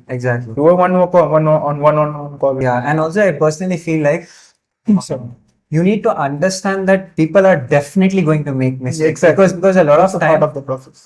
first time founders, they have this mindset is like, I have to find a person who will be the perfect. There is nothing called as a perfect person. There is like good people who are close to it. It's like I was just looking at a very good entrepreneur. I was looking at his blog. He owns a very big chain of restaurants. So he told like, sir, how you have, he was just showing that we are setting up this new outlet, okay, in this space. He was asked like, how do you 100% implement the whole process? Guys, like, no, I have a checklist. Even if the checklist 60% is done, I'm very happy. Because I know that definitely people are going to make mistakes. I know that few things are going here and there. So our 100% is now 60%. So there is also a saying like 80% is actually the 100%. And for you to move from that 80% to 100% comes over time, iterations and a lot of practice and being long in the game and so on things. And I personally like the thing that you told with respect to how do you upskill a person or how do you counsel him. Like also Alex Homsey shares us something similar. Like instead of you telling like do ABC things, you first ask him like, our company is changing, our company is evolving, okay, and it's also important that you catch up with what we are doing and stay on the same page. So I think, what can you improve? You ask that first. And second question you ask is like, what is that we can improve? Is there something that is coming from my end that is a problem? Okay. And then finally you suggest that these are the set of things I feel like if you do it, your whole thing is what we are expecting, and this will work out. I think that is something that you beautifully said, and these are all practical lessons, because I believe only ones who have been into the space, because I can resonate it very badly. We have been into this. I know that how this works, and this is very practical stuff in when somebody is starting like an agency of their own. This is very insightful. Lovely. Another thing, actually, on that note, I like how I love to handle these type of things. How have I have this grip over things is because also the sideways learning I do. So I am like, since I have mentioned, I am super interested in maths. I love maths. So I am too much into game theory. So I have read all books by von Neumann or by Nachal and Dixit. So I know the strategies. It becomes very natural for me to implement. So when I talk to somebody about this counseling or any other thing, so I subconsciously, because I have read it so much, so I have subconsciously now in my conversations sometimes some of the strategies are used. So that's how, like, I feel in negotiations also with talking with clients have become a bit better, because I have started implementing these few rules and tricks. It's not trick to me because I do it unconsciously, but yeah, so okay, subconscious. this is interesting for me. I'm very excited to understand like your curiosity and enthusiasm around math. Okay. And the second thing is using game theory, because so to be very frank, I so far have not really understood how do we implement. I have like a theoretical way, I think, which is flawed concept of understanding game theory. But share us some insights on that. First tell us like, what is that something that excites you with math? Because it's like the same thing for me in psychology. Psychology is something that excites me. I feel like it helps me everywhere. Okay. Yeah, it does. I think the same way you have a vision towards and a belief towards math. Just before that, game theory is basically maths plus psychology only. Okay. So it's the same thing. It's ultimately psychology only. And regarding maths, so I feel it's a maths is a tool, right? Not a subject. It's a tool that you can use in every aspect of the life. So while reading, well, if you love history also, the maths plays a certain important part in that, because history, so I'm also a quizzer. Okay, so I love quizzing. I go to these pub quizzes and all. So I need to remember some historical incidents and all. So this is an example. So I try to generally, there's a key value pair in, like, so I do this type of learnings, like key value with a certain number, because that number reminds me of that period where it's happening. Okay. So give us an example, because I can relate with key value pairs and dictionaries. Yeah. So for example, like, it's very vague example, but for Caesar 1526 Battle of Haldigati. So 1526, I have this number. Like I did the summation of it. It came, and it's my number. It's always that 1 plus 5 plus 2 plus 6 8 plus 6 4. Okay, so you're connecting like connecting like it. It's very natural to me in the sense that if you hear from me, it might seem gibberish. It is gibberish for it will be, but for my mind somehow it connects. Like I remember something which everyone remembers something they can visualize. For some weird reason I can visualize numbers very well. Numbers. So that's how I try linking words with numbers sometimes to remember them. Yeah. This is very interesting, and because like my co-founder in Unlock Pi is the math guy. He's a mathematician. Like anything, I think you will love his company. I'll intro you someday. He's like the math guy and everything. Math and business guy. I think with the same thing. Now tell us about like the game theory. How does that work? Tell us like the general use of it, and then let's go to specific. Let's just say, how can I or anybody as a founder or anybody who wants to implement their in life and grow? Actually, in our conversations also, few of the game theory aspects I've already discussed, like that second mover advantage. Yeah. Right. So it's a part of the play. Then negotiations, while like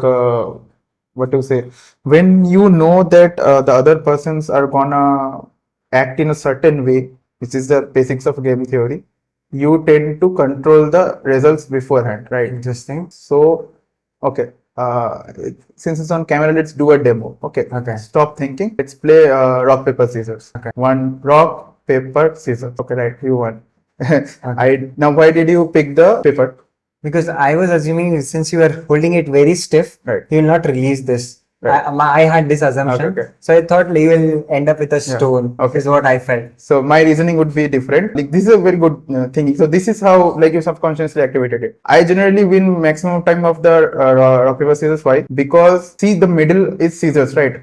99% of the time people will first pick scissors only. Okay. This is the first time. I'm not lying. You are the first person who have used paper for the first time. So what I wanted to show is from like people subconsciously pick the options that generally tends to be in the middle value of something. Okay, so rock, paper, scissors,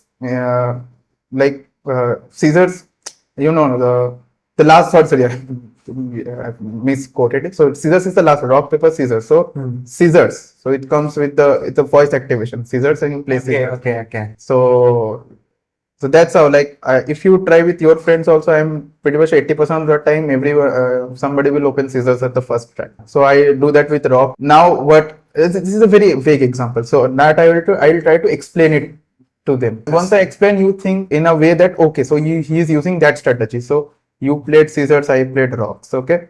Now I know that why you have played this. So second time he will think the other person will pick such an option that I will be thinking. Yeah. So what will I think? I will think that since this is rock, second time if it does rock is paper. So the other guys again preempt his motive that he will think like that. So he changes the answers on that week. So these are never-ending loop, like things like that. So Interesting. I think there is a psychological term, so I'm not able to recall for now. There is like if something is long, people tend to remember the last thing. If something is short, they try to remember the first thing. I think this is what is implementing here when you told like how people predict and how people assume. And it all occurs very naturally. So that's the reason. So another experiment that was held by a team of researchers in Harvard. So it's like similar to this rock paper scissors. So build a program of this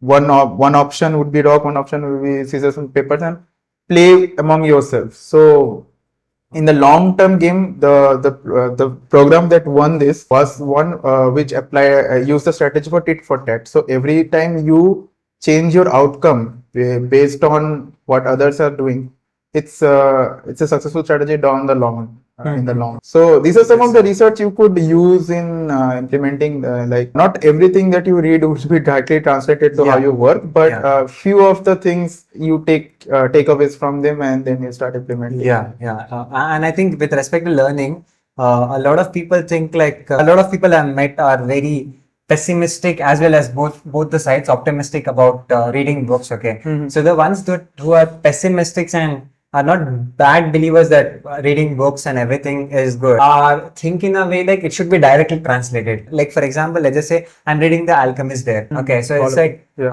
now a person who is pessimistic will, the moment I say I'm reading this book, is like, what can you implement today? Exactly. Tell me the 10 lessons that you can implement right now in our business and increase our revenue. He'll try to translate it in this way. I think it's the better way, as you were telling. The thing is like how Steve Jobs tells, like things will only make sense when you think them in backward. When you connect them, you can only connect dots by thinking backward. You can't connect the dots while thinking forward, right? So I think having this mindset also is something, because the learning that you gave me with respect to game theory, I think now it's opening up my brain, telling that it's like you take a set of actions, correct me if I'm wrong, you take a set of action that you know that the other person will take and you try to control the outcome. Right? That's the core crux of it, Okay. So is it like something that game theory is a bigger picture umbrella or a concept and we have sub rules or psychologists in that? How is it? I would say this is a combination of psychology and maths from my understanding only. And it's very relevant to day-to-day life in the sense to take decisions. Okay.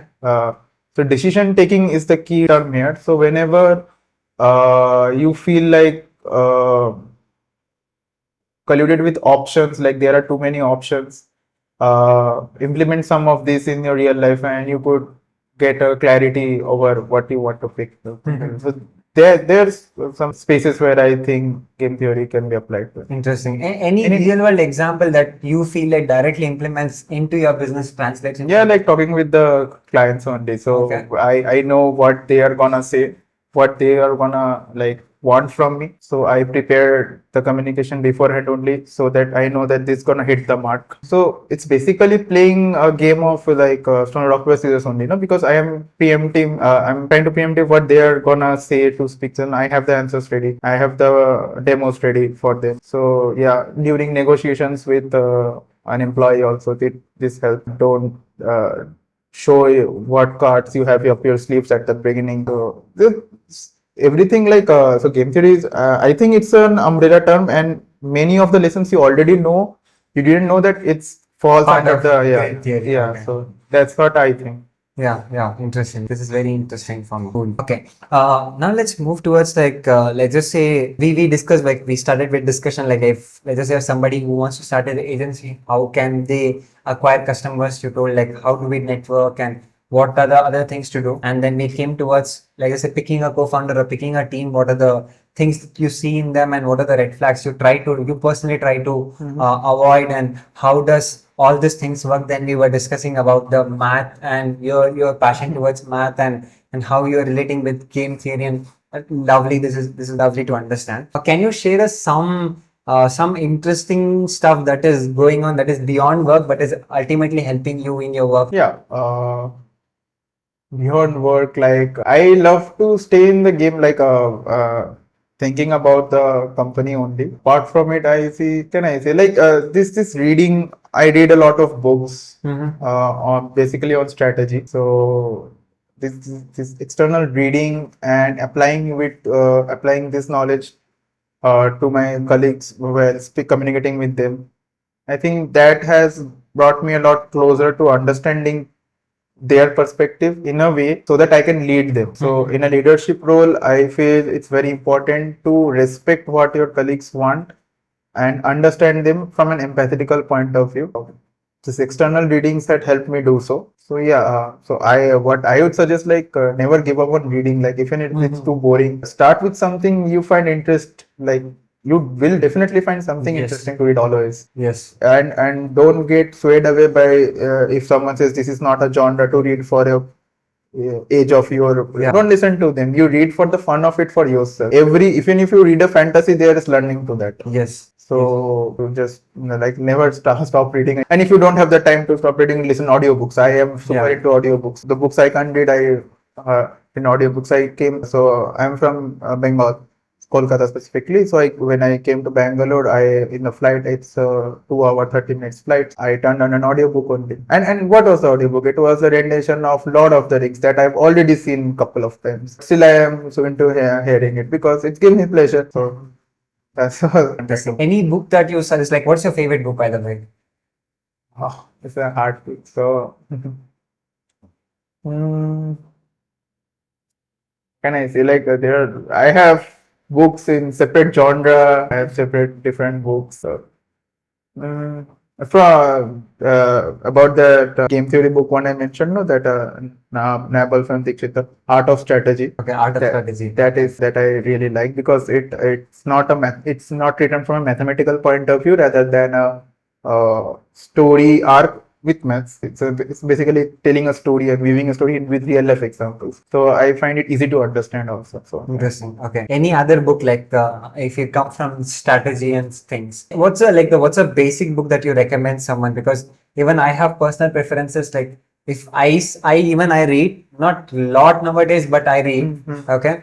But I have that thing, like there are some good books to start with, because that will bring you the easy ones. easy ones So too. easy ones are definitely Psychology of Money and all Okay. things.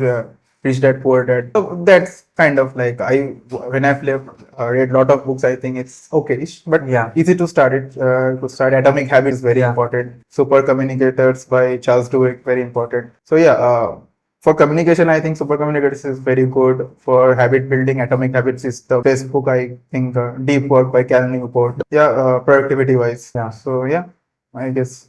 Yeah. These books are kind of like in the strategy genre, productivity Yes. genre. As you were telling, I think that's a very important thing for people to understand when starting reading books. I think you need to pick something that excites you. And there will be something that will excite you. Yeah. And because if you see book is like they have a lot of genres and a lot of directions and everything, and you will definitely find something that excites. Even I read the same way. I was like somebody Satvik recommended me The this Nike's book, I forgot the name, Shoe Night, I think. Nike's, Phil Knight, yeah. So the name. uh, he recommended me that book. I was like, okay, this sounds interesting for me. Now let me order. I just ordered it. Somebody was telling me that why don't you go and take a look at Alchemist? And I ordered it couple of days. Today it came. I started reading it. So I think Great. something that excites you is what I think you I should am start. like I'm 99% sure I have forgetting the names of my favorite books only. I've read a lot of books. I am not remembering them. So like I can see 1021 super Yeah. good book. Yeah. Peter Thiel. Yeah. Very good book. Where the second mover advantage that I keep talking Yes. about Yes. came from If there. yeah. So yeah. The things every of the actually every all of that book I have read, I think, which I can see. Okay. Interesting. This one, that is Attitude is Think and Everything. Grow Rich by Hill. Yeah. That Yeah. Interesting. Yep. I am like, in terms of comparing to you, I've just got started. I am a fan of reading books. Used to listen a lot of audiobooks, as well as nowadays there are video books. It increased the number of audiobooks listening only because right now physical book I don't find the time honestly. And it's okay. Audiobook, whatever other people say that audiobooks are not up to the standard, which doesn't matter. You get the crux of the situation by hearing audiobooks. And I think more importantly, people have to understand with respect to audiobooks is it's not a replacement. Okay. It's like, for example, we are like, let's do something at least for us to keep in sync with the thing. Because there was a period of my time where I completely left books. Okay. And I still remember the fact because I had gone through some people's thing like reading is not the good, reading Kindle and do a lot of things. Like Kindle, yeah. people had made it fancy. Yeah. Okay. And in that trap is where I felt like, okay, I have lost the thing. So now I started putting like I made a habit sheet. Okay. Made a habit sheet and just like, at least if I read for 5 minutes, I'm just picking it because I want to build that subconsciously. I want to build that habit of like, I read books. Okay. That's very important. Yeah. I think the problem is right now, not problem per se, but since reading a book is a physical activity, right? And we in this age and time, we don't have that time to take out a book and read it and give it proper 45 minutes to that activity. Yeah. Okay. So in the regard, what's the problem with like what I like about audiobook is that they fill up the spaces. Like when you are driving to your office, turn on an audiobook. It's a 1 hour drive, for example. You completed 2-3 chapters of audiobook. Could you have read books in that time if you're driving it yourself? So saving space and time when you are bored, you just want to lie down for a bit, take a rest. Hear some of the chapters of your favorite audiobook. At that point of time, you won't like to like hold a book and read like this. So I think audiobooks are perfect replacement. And I personally believe like it's not like people don't have time. I think people don't have the enough patience to sit down with a book because reading a book is not like exciting. Not every page is exciting, right? So and since they've consumed a lot of shots and everything, the attention span baselines are so low that even reading 2 pages of boring pages where maybe the next page might be interesting. Like for example, I'll tell you about, I started Alchemist today. Okay. The first few pages were some acknowledgement and everything, like a quick story, which was not the most interesting part because the story is starting from the chapter 1. I think there were some 78 pages. Even me, I was feeling like, what is this? People had hyped me about the book. But the moment I started with the story, I felt like this is interesting. I would have never come to that page number, maybe 20, if I was not going to the page number. The initial pages of it. And also there is a saying like if you want to swim in the clean water, you have to go through the muddy water first. Right? You can't jump directly into the between of the river. So I think this is the stuff that people need to understand in order to work. Maybe let's move forward and let's learn something from your PC. So I generally follow this personality. This is AI engineer. It's a very good for the basic clearing out the basics. And then Nate Herc is someone I really resonate with because his way of teaching and basically since I'm also trying to build an AI agency, so the mindset and the thinkings are the same. We both are into Cloud Maxim, so see how he gives tips about saving the tokens. And I usually follow them, and I have like right now I'm using Cloud Max plan. Okay. And even now I'm thinking It is running out of credits. no. Okay. The old I can't finish the credits because I have maximum my workflows are very maximized, like the optimized right now. Mhm. So I do all the tricks and tips that he mentions. Mhm. So I'm not able to, but I'm totally, it's running at least 16 hours per day, Okay. my cloud, but still it's not getting finished. Okay. Yeah. Tell us few things like where you optimize, like one thing, some things that has helped you. Yeah. So one thing you on the basic thing that one has to understand is about context rot. So basically, when you are chatting with a model in a single session, so it keeps when you continuously chat with it. So if you are on the third iteration of the chat, then the AI has to for every iteration of the chat, the AI has to read all the previous chats also. So if I make a graph, uh, if I make a graph like this, x-axis is the number of tokens used and y-axis is the number of chats, then the graph would be not linear, rather the graph would be exponential, in a sense that the more the number of tokens rises, the number of chats rises, the more tokens will be consumed, because he has to read everything from your previous chats also. Yeah. And then for the newest chat, it will then generate from there at that stage. So this is called context rot, which could be easily avoided by some few of the tricks that I especially use. Is that first of all, I generally divide my like I know which context input context I'm working on. It's a 200K parameter or model, or it's a 1 million token model. So I generally tend to, if it's 200K model, then I try to finish one task in that session by when I have turned on the command line here. So it shows me how much percentage I have consumed the token input. By default, it doesn't show there. So you just bring it with status line. Uh, you do config and you can figure out stuff from here. So I think many of people don't know about this. There's a lot of hidden stats you could see. You could understand what you are doing, and this actually increases your uh, quality of the coding structure also. So every stat, when you can see your stat, it's actually good for retrospective. Yeah. So that's why what I use. So from here, I brought the status line, which shows me 6%. So right now I am at 1 million context window. So I generally like by default, Claude, when it reaches 50%, Claude turns the color of it from green to yellow, meaning the signal that this is now becoming heavy. Yeah. At that point, they might or may not suggest that use slash what, consume or compact, sorry, slash compact. And what it does is that it frees up context above the conversation. It totally reads everything, and then you start from zero again. So all the contexts are turned into a single MD and stored for it to read cache from there. So it's basically turned into cache. Sorry. So in my good practice, what I do to not let it become context, what it's in a 1 million token context, I generally try to finish my tasks within 20% of my context. So in that way, it's very fresh. One thing you have to remember while also doing a good prompt is that in a structure, when you are prompting, the first few lines and the last few lines are the most important lines, because that's where the AI agents, the LLM actually emphasizes on.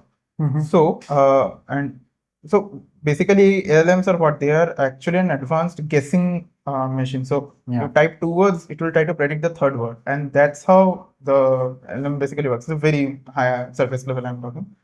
So since it's a guessing model, I mean, it's a guessing game type of thing is playing. So for that, you need the maximum potential, powerful information at the beginning and or at the end. So I try to do my prompting in such a way that whatever references or whatever the information that are of least value comparatively, I try to keep it in the middle, and the opening and the end, I try to keep context loaded. Okay. Okay. By that method, whenever I reach 20%, I have built a skill called session handoff. Okay. Generally, wraps up the whole session. It lists out what we have done in this particular session, and then it says and it gives out the what to paste in the new sessions terminal, so that, like, for example, read what type of files I've changed. So generally, I work with this like, by default Claude MD is there when you set up a project with Claude. But if it's a front-end project and I'm also designing this particular project, this project is revamping our website. So here there's a design.md. I built agents.md because Codex actually reads agents.md, and I was thinking of using both in this project. So, and for few places I have used them both. So for that, this file is here. I maintain this change log. Change log is interesting in a way that so everything I do, every single major thing I do that affects the plan, because while building a project, things like I have to do a lot of iterations. Like I go to this like fourth stage of my planning and then think like the second stage could have been done better. But I need to keep track of what I've done till now and at that stage also. Okay, does this change log is being changed by you, or I have said information in the Claude MD file only, that whenever a major change I'm telling, and when I'm pushing, read that what I have changed till now from your cache and maintain it here in change log, because when the session is closed, so that cache goes away. So, but you need a permanent file where everything needs to be stored. So that file is my change. Yes, interesting. Okay, so my perspective towards changelog is, I think like changelog is most important to maintain nowadays, because since you're making a lot of changes, you're blindly making changes a lot of time. So that is when you need to have like the quick track of like what you're doing and what AI is doing onto your code base. That is more important. So to move ahead, skills you mentioned, what skills I find like interesting, I shouldn't go with. So I installed like around, I'll show you. It's a long list of skills. Then also it's not 150 skills. I don't use all. But few of the interesting ones that I generally would suggest is superpowers. Basically, it becomes a bit context loaded, but with superpowers you get a structured planning set. So like there is a superpowers, a sub skill by superpowers is this brainstorming. Where is that? Yeah. So with brainstorming, what happens is like you give an idea and you tell Claude specifically to use the brainstorming. Actually, I have fit in my local Claude MD only, that whenever I am turning on the plan mode, so this is the plan mode. Just in plan mode, turn on the brainstorming. So in by default, so it turns the brainstorming, and I'm planning. What it does, it understand it has a structures, few structures already predefined, like how to think, what are the questions that like fallback questions that one may ask, and an added advantage is that it visually displays you 2 or 3 iterations of if you're planning something. Okay. It suggests, suppose you have planned something and you are telling I want it this way. By brainstorm, they only suggest 2 other variants and they visually try to show you the variants. Okay, with ASCII. Not ASCII, like they will open a terminal, they will open a local host, they will take a port, and they'll visually show that this part of the screen, that if I am thinking this, so this will be displayed and things like that. Interesting. This is interesting. Yeah. So you can visually see that. What I used to explicitly do is, when I want to brainstorm, I used to tell it like, make me visualize through ASCII. So it used to show in the command prompt. Oh, right, here also. Yeah. So it also does it naturally. Yeah. Okay. So if it's requirement. So if there are bigger tasks or front-end changes, then it uses a localhost port only by itself. You don't have to tell it. So, or ASCII is also. Okay, so you're telling basically it will create a port, and it will make changes to the port and show you the changes at all. Yeah. If you're like telling me I want this approach, they will show that in a very lower level, like so it will be like a wireframe structure, but you can visualize where this thing would go and how it will plan out or effect out. Yeah, makes sense. If that's a front end, it also works for backend changes also. So in backend changes, it will show structure or schema structure or an architecture diagram. That also it shows. So okay, what's the general tech stack do you use at your company? At our company right now, we use Next.js for front end, and then Nest.js for back end. Mhm. Yeah. And in Web3, like we are compatible, EVM compatible, so we can write Solidity in for any of the EVM chains, and we do Solana also. We are in Near blockchain, we are in with Sui. Okay. Yeah. So yeah, most of the bases in Web3 have been covered because we have that experience now. And you host on Vercel everything. Yeah, we generally prefer hosting in person. Interesting. Okay. Done. And what are the other things like preference? Like for example, uh, I used to be previously I used to be a fan of controlling my tech stack and I used to do backend and everything. Now, since I want speed is my priority, I've moved everything to Supabase. Okay, so my whole backend has been authentication, everything has been handled by Supabase. Yeah. I was a fan of this Nextauth and everything. Nextauth didn't that much excite me. There is something called as I forgot Betterauth. You know Betterauth? Yeah. That is like a next level thing that they have implemented. So I used to be very specific about few things. Now since speed is my priority, I'm not stressing more on the technical part of it. Yeah, so for projects also, if projects are lightweighted, we also are in favor of Superbase on there. Since we, for example, this in this website only in our blog section, we have connected to Superbase. Well, actually, then we'll when it grows bigger, we'll shift to Mongo Atlas from there. So that's how we work. Generally, for project level that comes, these are like proper projects with big sets of data. So there we prefer this NoSQL, MongoDB only. So this is our go-to for backend. Yeah. Okay, interesting. Because Okay. MongoDB will give you that flexibility initially. Yeah. Yeah, without the schema. Yeah. Basically, the CTO takes these calls, but yeah, we are all aware of it, and like after discussion only we have fixed this next time. Interesting. Okay.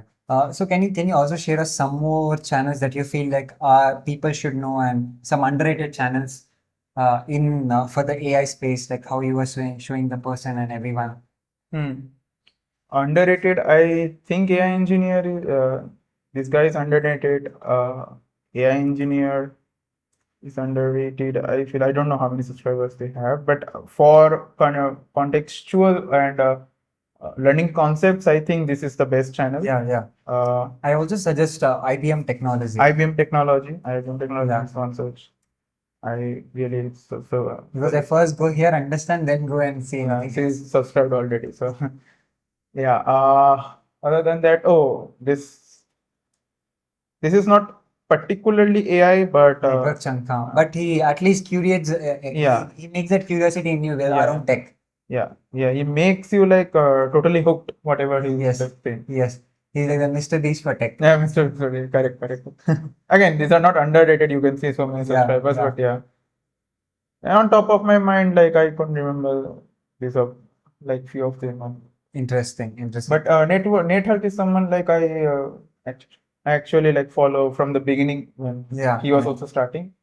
So and he resonates with my thinking. So actually. Yep. Also, like with respect to the AI part of it, I also prefer going with AI Jason. You know this guy? Research. He's like very popular in this space,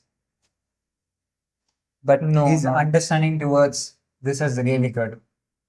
Towards the tech side of it. Okay, I'll have a look. And there was another guy who's like who actually influences me completely with changing the whole complete mindset towards AI development. I'm not able to recall his name.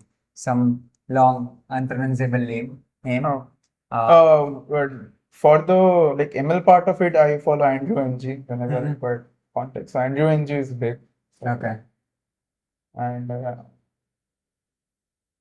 yeah, there are a lot of so I feel the treasure trove is kind Twitter only. Okay. You get links and feel from personal. Okay. Tell us something around business space, like with respect to business space. If you someone that inspires you, for me it's Alex Hormozi and a few Alex other. Hormozi is one that I read his books also.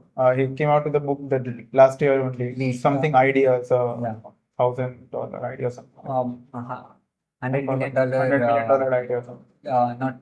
I have the first is the leads, second is the first is the offer, second is the leads, and third is the business model, $100 million business model. One model, yeah. That Yeah.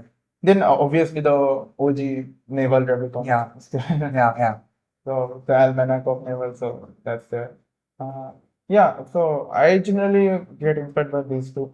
Mhm. Peter Thiel's posts and every now and then. Uh, Anyone worth you suggest the following on X?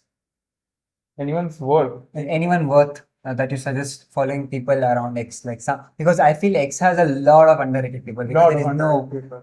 there's almost underrated people only. Let's say like And I follow the same person. yeah, for since I'm building my own website as of now, so I do follow him. I'll just open the followers thing.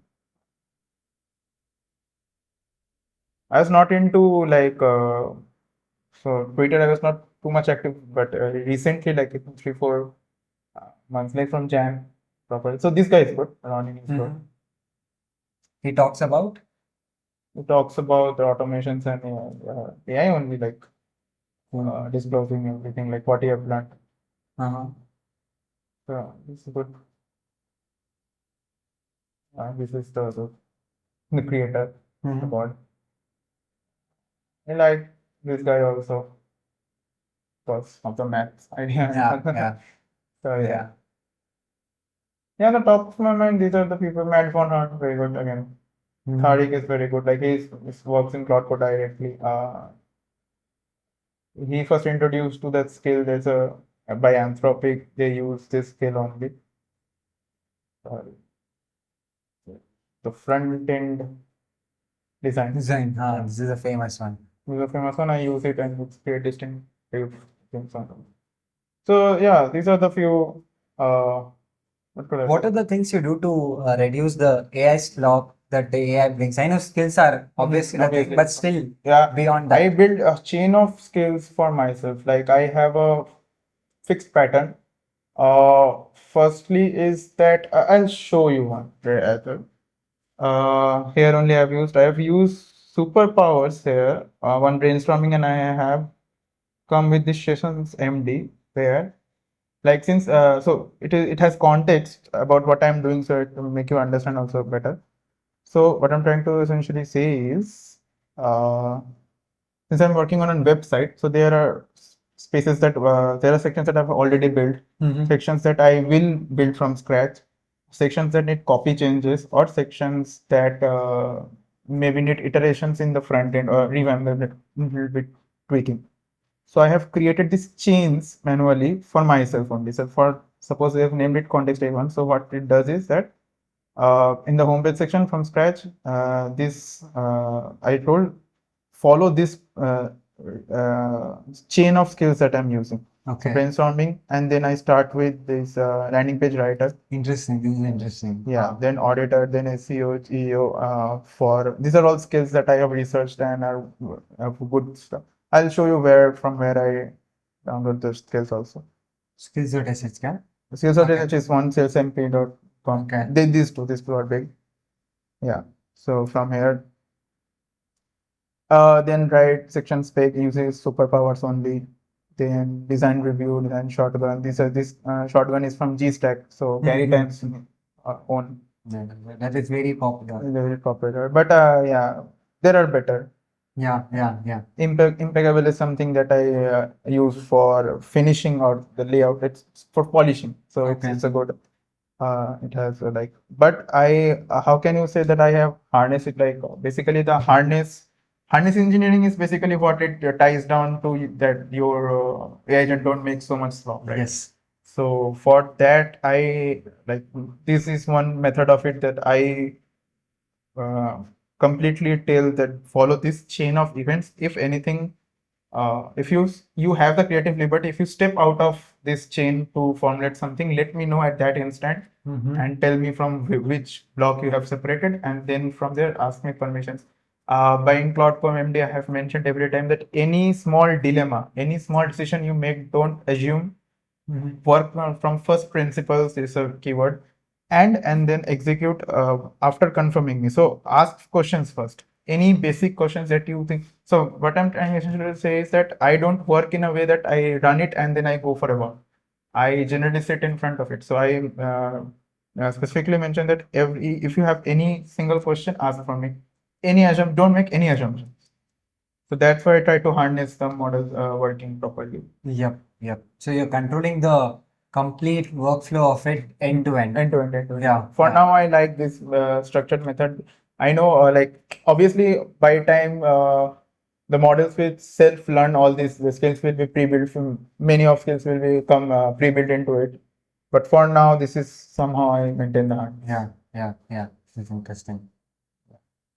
So I'll show the uh, website that I have built. It's working for it like in around 1.5 to 2 weeks. Mm-hmm.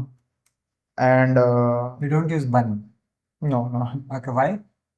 Well, like it's not like I don't wanna use. It's like the first thought when I was starting the project. Okay. So I started with what I'm comfortable or like what I've used for so long. So Yeah, yeah. this started as a pet project, as I mentioned. No, so I saw that few people are building their own website. So I thought it's time for me to do one also. So Yes. start as a pet project rather than a proper Yeah, project. yeah. So. Bungie is good. So it's not Bungie here. Oh, Holocust is already running.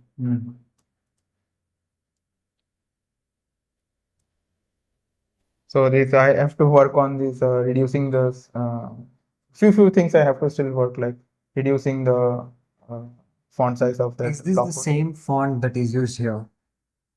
Which one? This Yeah, one. yeah. Okay, This I is- would suggest if it can be a little smaller. I think this is black version of the same font. Which font is it? Is it looking at Mandrope? No, this is a custom font that actually, this is an interesting story there.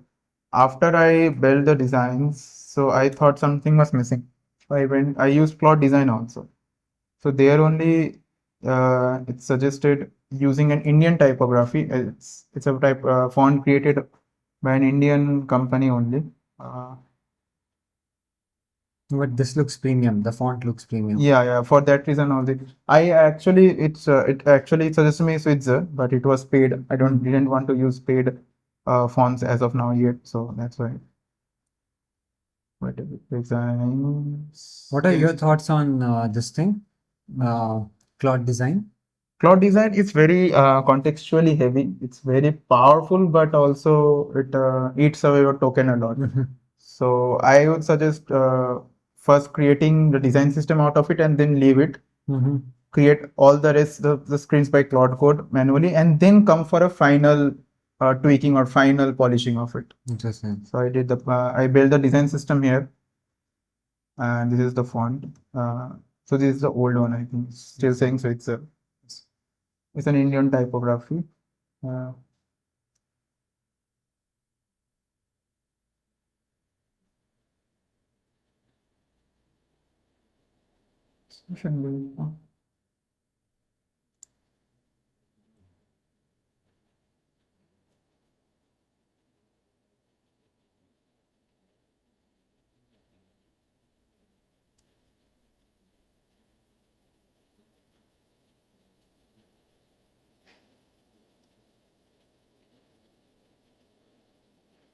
This one. Oh, I was mistaken. I think the name is Switzer only. Okay. Yeah. Switzer. Okay, In interesting. the Indian time, this name is Switzer only. Yeah. So Cloud Design only suggested me. So it asked me, so the anchor websites like who I want to follow. I mentioned a few of them. Super Memory is one of them. Linear. Then Vercel's website. I would try to copy in the sense like get inspired from their website designs. And they suggested that, but the whole world right now is using either grotesque, space grotesques, or very common fonts. Yeah, everywhere. Inter. So Gist then everywhere. Gist, yeah. So sorry, I'm forgetting that name. Gist and Inter. Gist, And Poppins, all those have used that only. Yeah.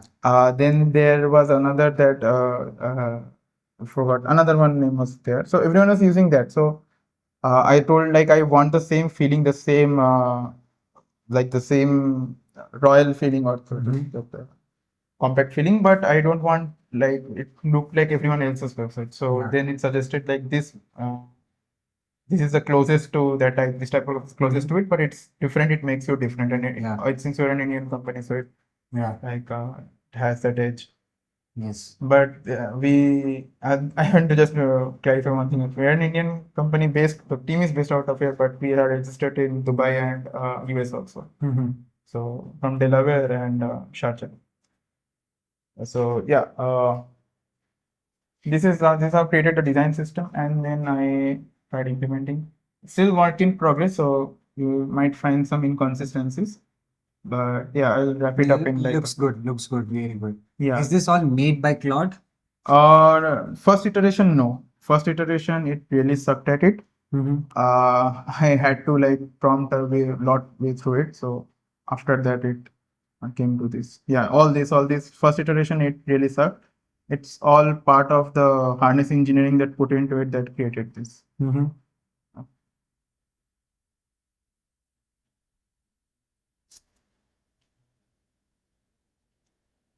All these images too. Are Images. these images or is it like CSS This or is something? this is created by WebP. Okay. Assets created manually. Okay. Mid-gen generated. How do we create this like for someone who has no idea? Go to Midjourney, do the prompts, and like it's basic. This No, like a lot of people see for people. I see what people don't understand is giving such references initially also matters and the giving the right prompt. fair. So people just go and blindly. I actually struggled with this a lot. So for these few particular images, I took. I mentioned no, talking to people is very important. So Yeah. I went on a chat with my senior designer, Mhm. and he told me that these assets are the closest that matches. So I gave him the UX copy first, Mhm. and then he told me. So then he told me to use this type of images. So he only gave me the prompts and built it for me. Interesting. So scrolling needs to be a fixed image. So snapping is awkward. Yeah.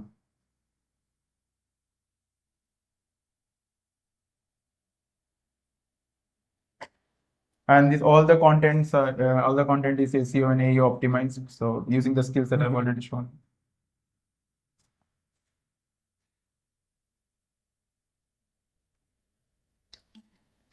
So the first iteration was something like it because I had a very what to say made a proper design, proper prompt, but it's need a bit of chiseling, and you have to use every tools that you come across. So for the ASCII, I came across this tool that I didn't knew previously. Okay. And how did I come to this? So I searched it on Twitter first. Twitter, then someone gave this reference. I used this to build this ASCII. Wow, this is interesting. Never knew this. Yeah. Cool. Then my senior designer's idea was this to add this glassomorphic screen. So see, this represents the AI part. This represents the Web3 because the transaction has. This is the SaaS, the Yeah. SaaS one. Interesting. So storytelling and everything. So yeah, things like this. One thing here I would suggest, maybe for this section, complete section, you can take Yeah, some I actually reference from. take two suggestions because since I am not letting my designers work on this because I told like I want to totally 100% what to say experiment this. And not the on their they The go to their landing page, like the Okay, marketing so- site.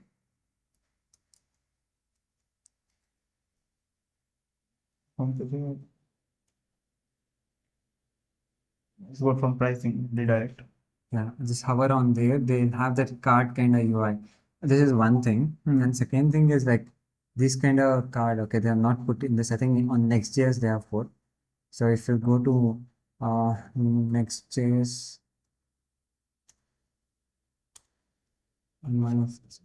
yeah. Yeah. So I think Next.js or Shartsian has it. They have done that right, where instead of just showing like the manual thing, Oh, let's open Shadscene. Shartsian you open. I'm using Shadscene here also.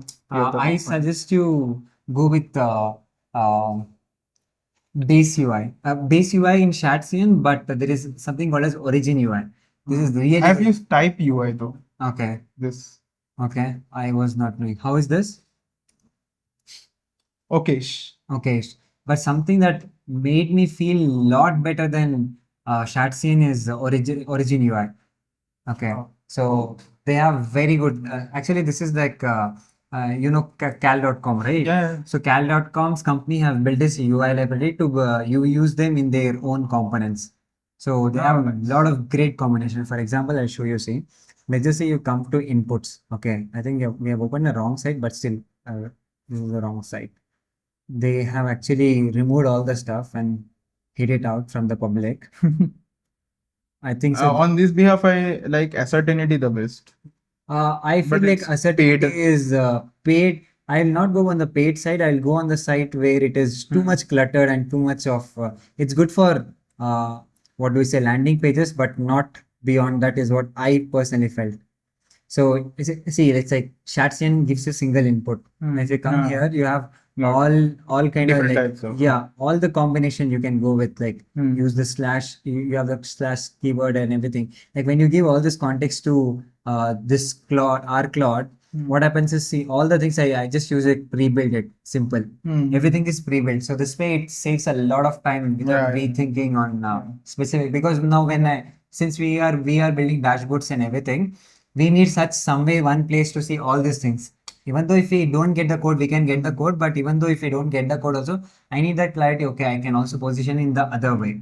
So this is what I come here for. They also have their okay. They had for Shatsin this also which they have discontinued. But if you just use directly their, you can directly use this on Shatsin also directly. They have the Shatsin one. But if you use their UI library, I think you have a lot of better control. Yes. Yeah. So yeah, we were on Shatsin. So if I go back to Shatsin, so I don't know whether they have hidden this or not. So you see a beautiful place where they show like the cards and everything. So what happens is for users, it's like simple as I think they Shatsin they change heavily. Go to menu bar. Yeah, I think they have that component. They have a component called as menu bar. Yes, yes. Click on this. They are changing heavily. So they had this component where inside that they had put a card and everything. That looked like far beautiful inside the section, like the drop down Actually, section. I've also to maintain like it doesn't increase the Page speed. yeah, Yeah, page is yeah, yeah, inside size seeing that yeah. doesn't affect the performance. So Yes. I initially I thought of introducing G-Shape animations or anime.js animations. Then I thought optimization would be problem. Yes. So that's Yes. why I How stopped. is this ASCII magic that you were using? That did it affect anything on the No, no, performance? no, it didn't affect the Okay, performance. Lightweight. lovely. I did down. So you create here and download it as an MP4 image here. So Okay. you upload any base image. Okay, so it downloads as a kind of GIF kind of one, which Yeah, loops. yeah. It's a GIF kind of one. It's loops. So right here is showing PNG. I just go to the animated ASCII, start animation. Select any of the style that you like. Could see some movements here and there. Right? Select if you want ASCII characters or lines, horizontal, whatever. And then just since now it's an animated video, so you can download in G for MP4. I prefer MP4 for website. I use that in our website. Okay. Interesting. Yeah. Yeah, so this is how few of the things that I Yeah, but I think lovely. It was very good talking to you. Learned a Likewise. lot of things today. likewise.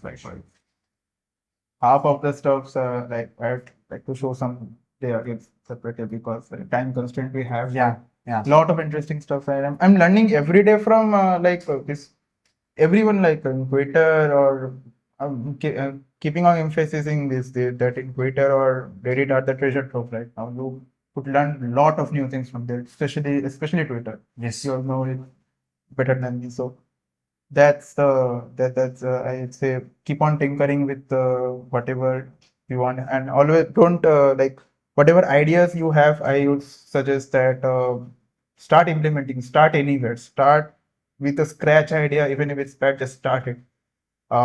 Personally, have felt this problem. Uh, so it boils down to an imposter syndrome.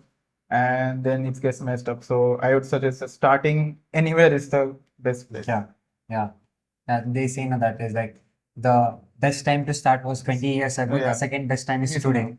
Yeah, now today. Yeah, exactly. Lovely. yeah. So any lesson that you want to share on the public, like any ask you have? Yeah, I guess most of the conversation around this was like that. What I suggest doing for opening like continuing with a service-based company or transitioning to a product-based. But for one mantra that I would say is like uh, always keep or don't stop the progression whenever you feel like it's the end game. It's not really, because there is one step always remaining where you stand. So I would suggest, even if you have reached your peak, you think this is it. Uh, okay, you could take a break, you could take a chill. Definitely do that. Yeah. But I don't stop learning, because Yeah. like this is what makes us human. Yes, yes. I think so. You should start understanding which is periods and which is comma. Hmm. So a lot of time you get commas, not Yeah. periods. Yes. Very emphatic line. Yep. So yeah, I think that's all for now today. Thank you so much for watching. Thank you. Thank you.